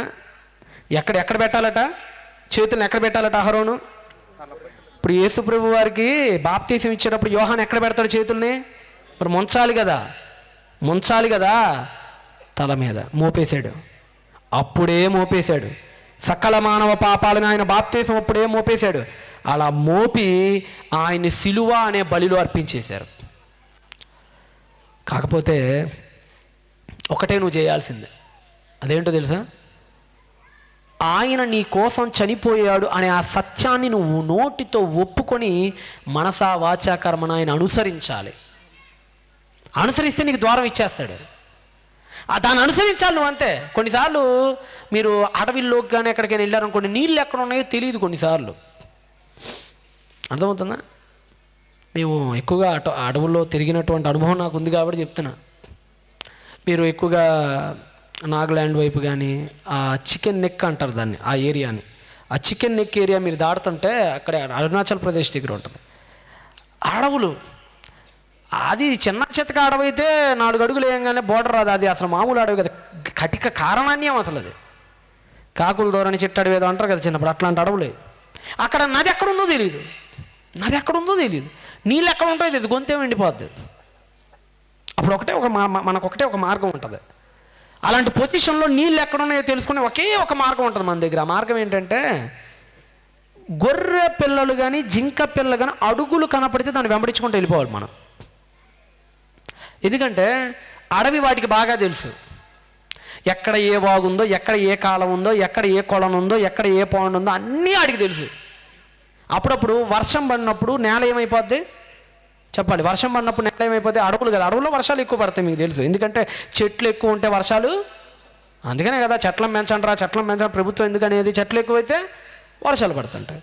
సో అక్కడ ఎలా ఉంటుందంటే చెట్లు ఎక్కువ కదా, తరచుగా వర్షాలు ఎక్కువ పడుతూ ఉంటాయి. నేల ఎప్పుడు కూడా మెత్తగా ఉంటుంది. ఆ మెత్తటి నేల మీద జింకలు పరిగెత్తే క్రమంలో వాటి అడుగులు కనపడుతుంటాయి మనకి. వాటి అడుగులు కనపడుతుంటాయి. అప్పుడు వాటి అడుగు జాడల్ని కనుక మనం కరెక్ట్గా మన పులి అడుగు జాడల్ని ఎమ్మడితే పోతాం, అది గృహ దగ్గర తీసిపోయింది. అది ఇక్కడ ఒక డేంజర్ ఉంది. ఇక్కడ పులి అడుక్కి జింక అడుక్కి తేడా తెలియాలి మనకి. ఏ అడుగు ఏముంది లేండి అని చెప్పి పులి అడుగులో పోయావు అనుకో, కరెక్ట్గా వెళ్ళి దాని గృహ దగ్గర తలకాయ దగ్గర పోతావు. జింక అడుగుల్ని గమనించాలి. అప్పుడు జింక అడుగులు నువ్వు గమనిస్తే కరెక్ట్గా నేను తీసుకెళ్ళి ఏ నది దగ్గర ఏ చెరువు దగ్గర ఆ చివరి అడుగు ఆపిద్ది. ఇది మీకు అర్థమైతే పరలోకం అనే దానికి ఒకే ఒక్కడు వెళ్ళాడు ఈ ప్రపంచంలో. అది ఎక్కడుంది ఎవరికి తెలియదు. ఎవడట ఆయన వెళ్ళినాడు? పరలోకమునికి ఎక్కిపోయిన వాడు ఎవడు లేడు. ఎవరు వెళ్ళాడట? దేవుని రొమ్మున ఆనుకొని ఉన్న తన అద్వితీయ. ఎవరికి తెలియదు, ఎవరికి తెలియదు అది ఎక్కడుందో. ఇప్పుడు అక్కడికి వెళ్ళిన ఒకే ఒక జింక పిల్ల ఈయనే, అక్కడికి వెళ్ళిన ఒకే ఒక గొర్రె పిల్ల ఈయనే. మరి ఇప్పుడు నువ్వు ఆ తెలియబడని ప్రాంతానికి వెళ్ళాలంటే ఎవరి అడుగుల్ని వెంబడించాలి? యేసు. ఆయన అడుగులు ఎక్కడెక్కడ ఉన్నాయో గమనించుకుంటూ నువ్వు వెళ్ళిపోయావు అనుకో, డైరెక్ట్గా పరలోక ద్వారం దగ్గరికి వెళ్ళిపోతాం. ఇంకెవడు తీసుకుపోలేడు దాన్ని, ఎవరికి తెలియదు ఇంకా అది ఎక్కడ ఉందో. కాబట్టి అందుకని అన్నాడు, నేనే I'm the way, I'm the truth, I'm the life. నేనే మార్గం, నేనే సత్యం, నేనే జీవం. No man comes to the father unless by me. ఎవరి ప్రపంచంలో నా అడుగు జాడలను వెంబడించకుండా ఇంకొక షార్ట్ కట్ అంటూ లేదు దానికి. నేనే వే, నేనే సత్యాన్ని, నేనే మార్గం, నేను తప్పుకు ఒక రోడ్డు లేదు అక్కడ. కొంతమంది అంటూ ఉంటారు, ఏమని, ఏదైతే ఏమైంది లేండి, అన్ని నదులు పోయేది కాబట్టి అన్ని మతాలకు పోయేది కాదు. అది ఇప్పుడు ఏ ఇల్లు అయితే ఏముంది అంటే మీరు దొరుకుతారా నాకు చెప్పండి. ఇప్పుడు మీరు ఉన్నారండి, భోజనానికి పిలిచారు నన్ను, వస్తాలే అమ్మ అన్న, అయ్యగారు మరి ఎవరినైనా పంపిమంటారంటే అవసరం లేదు అమ్మ, ఈల దీనిలో ఏ ఇంట్లో అడుగుపెట్టినా నువ్వేగా ఉండేదంటే ఎట్లా ఉంటుంది? కింద పడేసి కొడతారు నన్ను. ఎక్కడ పడితే అక్కడ ఉండవు. నువ్వు ఎక్కడున్నావో నీ ఇంటూ నీ మీద క్లారిటీ ఉండిద్ది. నాకేం తెలుసు, నేను ఎక్కడో వేరే ఊరు నుంచి వచ్చినవాడిని, నువ్వు ఎక్కడ ఉంటావు నాకు తెలీదు. నువ్వు పంపిస్తే వాడిని వెంబడిస్తే నీ ఇంటికి చేరుకుంటా. నేను ఏదైతే అదైందని ఎవరింటి పడితే ఆ ఇంటికి పోయి డోర్ కొట్టాను అనుకో, నన్ను కొడతారు తర్వాత. అలానే పరలోకానికి ఏది పడితే అది ఎక్కితే బండి పోవటానికి ఇది పరలోకం. అది ఏమనుకున్న కర్నూలు కాదు, అది ఏమన్నా కర్నూలు. ఆ కర్నూలే పోదు, ఏ బస్సు పడితే ఆ బస్సు ఎక్కితే. దానికంటూ కొన్ని ఉంటాయి స్పెషల్. అలానే ఈ చేతుల కంటే పాపాన్ని కడగటానికి ఈ హృదయాల లోపల చిక్కుకొడిపోయి ఉన్నాయే, హృదయం లోపల ఉన్న ఈ పాపాలు ఉన్నాయే, మోహపు చూపేమన్నాడు ఆయన, పాపం అన్నాడు ఆయన. మనసులో ఒకలా బయట ఒకలా మనం ఉంటామే. పాట రెడీ చేసుకో ఈ లోపల అది పెట్టి. మనసులో ఒకలా పైకి ఒకలా మనందరం నటిస్తూ రకరకాల అతిక్రమాలకు దోహదపడుతున్నామే. అయ్యో నేను ఎంత దౌర్భాగ్యుడో అన్నాడు అందుకనే పౌలు. ఎందుకంటే మన జీవితం నిండా అరిషద్వర్గాలతో నిండుకుపోయింది. మనల్ని రక్షించడానికి ప్రభు అయిన యేసుక్రీస్తు వారిని తండ్రి ఏం చేశాడు? ఈ లోకానికి పంపించాడు. ఆయన మన కోసం ఈ సిలువ మీద ఒక దహనబలిగా, సిలువ మీద ఒక స్కేప్డ్ గోట్, ఇందాక మనం చదువుకున్నాం, మేక పిల్లలాగా మన కోసం దహనబలైపోయాడు. ఆయనను వెంబడించు, ఏ పాపాన్ని ఆయన రక్షించగలుగుతాడు. ప్రపంచంలో నిన్ను రక్షించగలిగిన ఏకైక దివ్య కిరణం ఆయన ఒక్కడు మాత్రమే. లైట్స్ ఆఫ్ చేయండి, ఒక మంచి సాంగ్ చూడండి.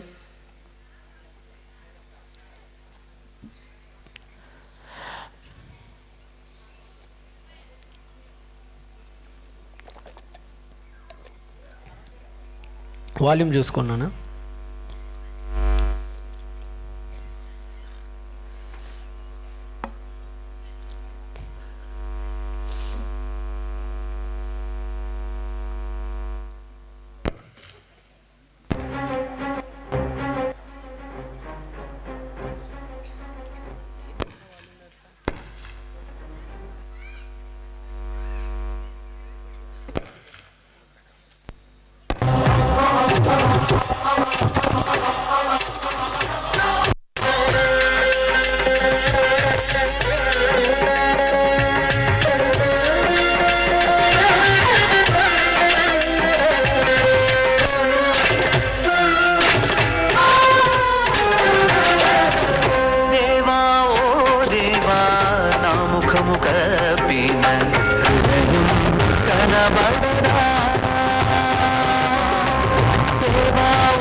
పాపాన్ని కడిగే అత్యంత అవసరమైన ముఖ్యమైన రక్తదానం అతి ఉచితంగా చేపించాడు దేవుడు యేసు ద్వారా.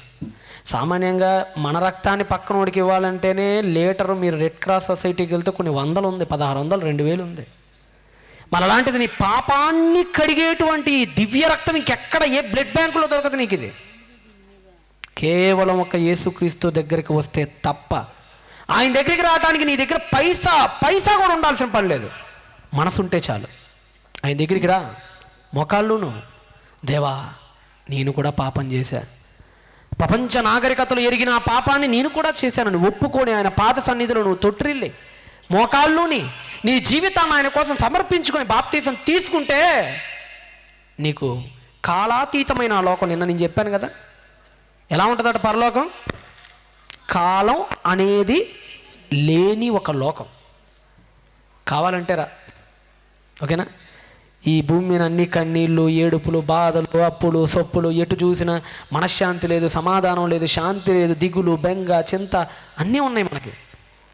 ఎందుకు ఈ లోకం, ఎందుకు పుట్టావో తెలియదు. అలా కాదు, ఇవేవీ లేని ఒక దివ్యమైన లోకం నీ కోసం ఉంది. ఆ లోకానికి నువ్వు చాలా ఉచితమైన ప్రయాణం అండి, ఖర్చే లేదండి అక్కడ ప్రయాణానికి. ఇక్కడి నుంచి నువ్వు గోవా వెళ్ళాలంటే ఖర్చు పెట్టాలి డబ్బులు, ఇక్కడి నుంచి నువ్వు ఢిల్లీ వెళ్ళాలంటే ఖర్చు పెట్టాలి డబ్బులు. అక్కడికి వెళ్ళటానికి నువ్వు ఏ రూపాయి ఉండాల్సిన పనిలే. యేసుక్రీస్తు వారిని నేను ఉచితంగా తీసుకుపోతాడు అక్కడికి. కానీ నువ్వు ఒకటి చేయాలి, ఆయన దగ్గరికి వచ్చి మరలా ఎప్పుడు పాపం చెయ్యను అనే ఒక మాట నువ్వు ఆయనకి ఇవ్వాలి. ఈరోజు ఇచ్చారు చాలామంది అక్క చెల్లెళ్ళు. ఈరోజు తుంగభద్ర మీ నది దగ్గర బాప్తీసం ఇచ్చా, 9-10 మంది దాకా బాప్తీసాలు పొందారు. వాళ్ళకి అర్థమైంది ఈ కాల గడియలో చిక్కుకుపోయిన మాకు విడుదల కావాలి అని. సిద్ధపడి ఉంటే సిద్ధపడండి, లేదు ఈ లోపల ఈరోజు ఒక ఆయన చనిపోయాడు కదా మీ ఊర్లోనే. కొత్త సంవత్సరం చూశాడు కానీ ఎక్కువ కాలం ఉండలే, 3 రోజులకి. ఎన్ని సంవత్సరాలు ఉంటాయండి ఆయనకి? ఈరోజు చనిపోయిన ఆయనకి మీకే తెలియాలి, మరి నాకు తెలియదు కానీ 70 సంవత్సరాలట. సరే 70యో 80యో ఆయన జీవితం ముగించేసుకొని వెళ్ళిపోయాడు. మనకు కూడా ఎప్పుడు చావు వస్తుందో తెలియదు. ప్రపంచంలో ఏం బాలేదు పరిస్థితి. ఆలోచించుకొని చావుకు మునిపే ఆ అవకాశాన్ని వినియోగించుకో, జీవితాన్ని దిద్దుకో, ప్రభు వైపు నీ జీవితాన్ని మళ్లించుకో. నిజంగా ఇంత గొప్ప సభలు 3 రోజుల పాటు ఏర్పాటు చేశారనంటే ముఖ్యంగా ఏర్లదిన్న సంఘం వారికి ప్రత్యేకంగా అభినందనలు తెలియజేస్తున్నాను. ఒకసారి మీ చప్పట్లతో మీ సంఘాన్ని మీరే ప్రోత్సాహపరచుకోండి. మరి 3 రోజుల్లో కష్టపడారు, చాలామంది కష్టపడ్డారు, ఒకళ్ళిద్దరు కాదు.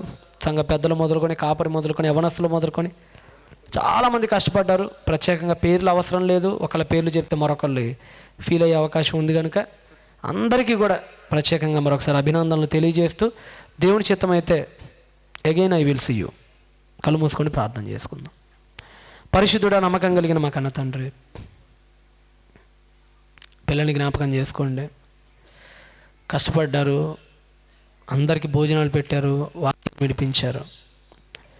జీవితం ఒక్కటే, పోతే మరలా రాదు. చచ్చామంటే తలబాదుకున్నా మరలా ఈ లోకానికి తిరిగి రాలేము తప్పులు సరి చేసుకోవటానికి.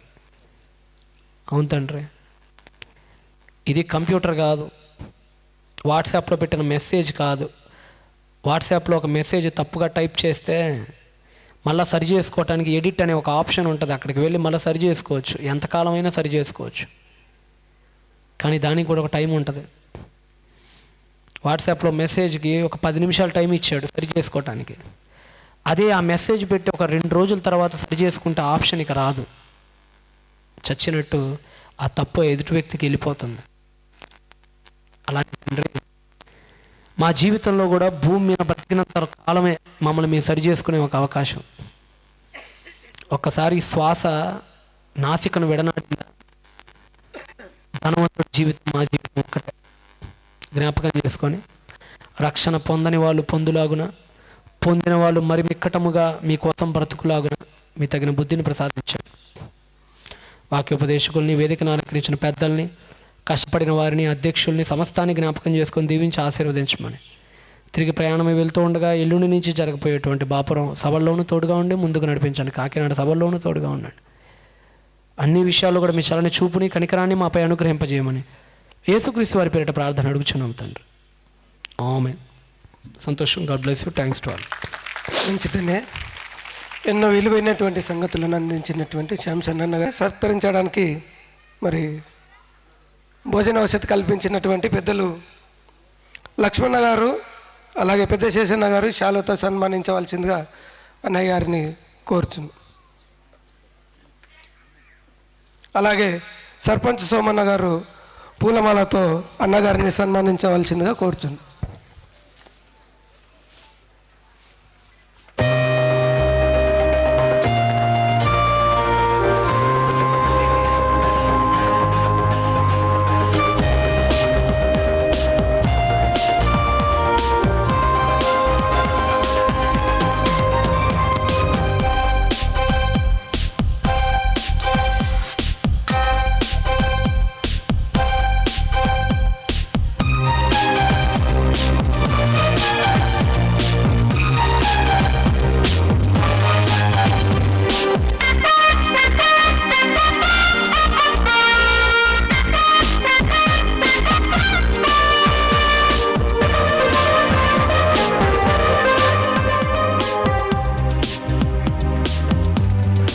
థ్యాంక్ యూ అన్నయ్య. మరి సన్మానించడానికి సిద్ధపాటు చేసినటువంటి వారందరూ కూడా వేదిక దగ్గరికి రావాల్సిందిగా ప్రభుపేట మనం చేస్తూ జకరయ్య గారు, కొంకల మారమ్మ కొడుకు అనిల్ గారు, దుబ్బ వెంకటేష్ గారు, మరి వంట మాస్టరు మారప్ప గారు, దానియల్ గారు, డీలర్ చేసిన గారు, పెద్ద వెంకటేష్ గారు, ఖజానాదారుడు కరేణ గారు, అలాగే కేశన్న గారు, హనుమన్న గారు, పెద్ద మారప్ప గారు, కళ్యాణ్ వల్లన్న, నాగభూషణం గారు, నడిపన్న, నాగన్న, అలాగే అందరూ వేదిక దగ్గరికి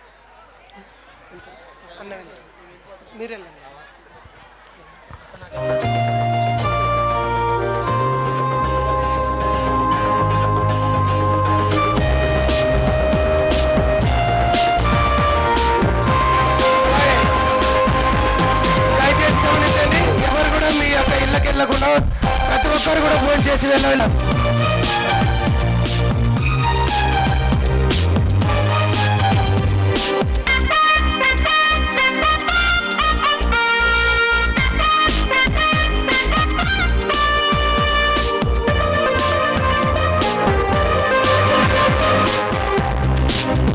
రామకృష్ణ గారిని సన్మానించవలసిందే అనిల్ గారిని కోరుతున్నాం.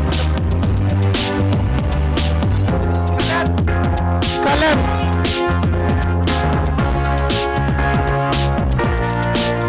అలాగే వీరేశన్న గారిని సన్మానించవలసిందిగా మారప్ప మామగారిని కోరుతున్న వంట మాస్టర్ వీరేశన్న గారిని సన్మానించాల్సింది.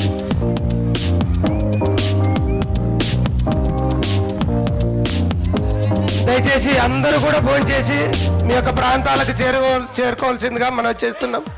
ఏ ఒక్కరు కూడా వృధాగా వెళ్ళిపోదు.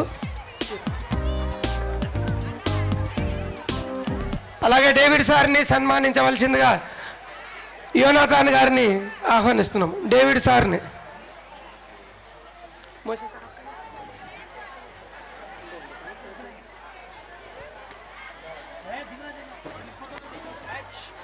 దయచేసి ఎవరు కూడా వెళ్ళకండి. ఓకే సార్,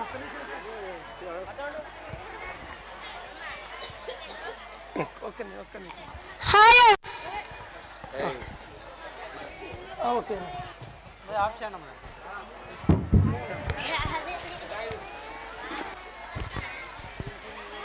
అలాగే స్థానిక సంఘ కాపరి యోసు సార్ని గారిని సన్మానించవలసిందిగా సార్ రోగన్న గారిని వేదికపైకి ఆహ్వానిస్తున్నాం.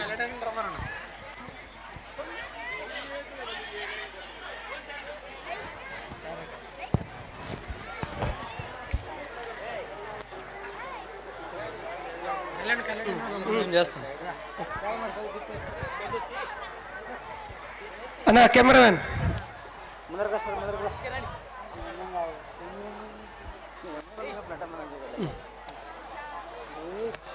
అలాగే మోసే సార్ గారికి కూడా సన్మాన కార్యక్రమం.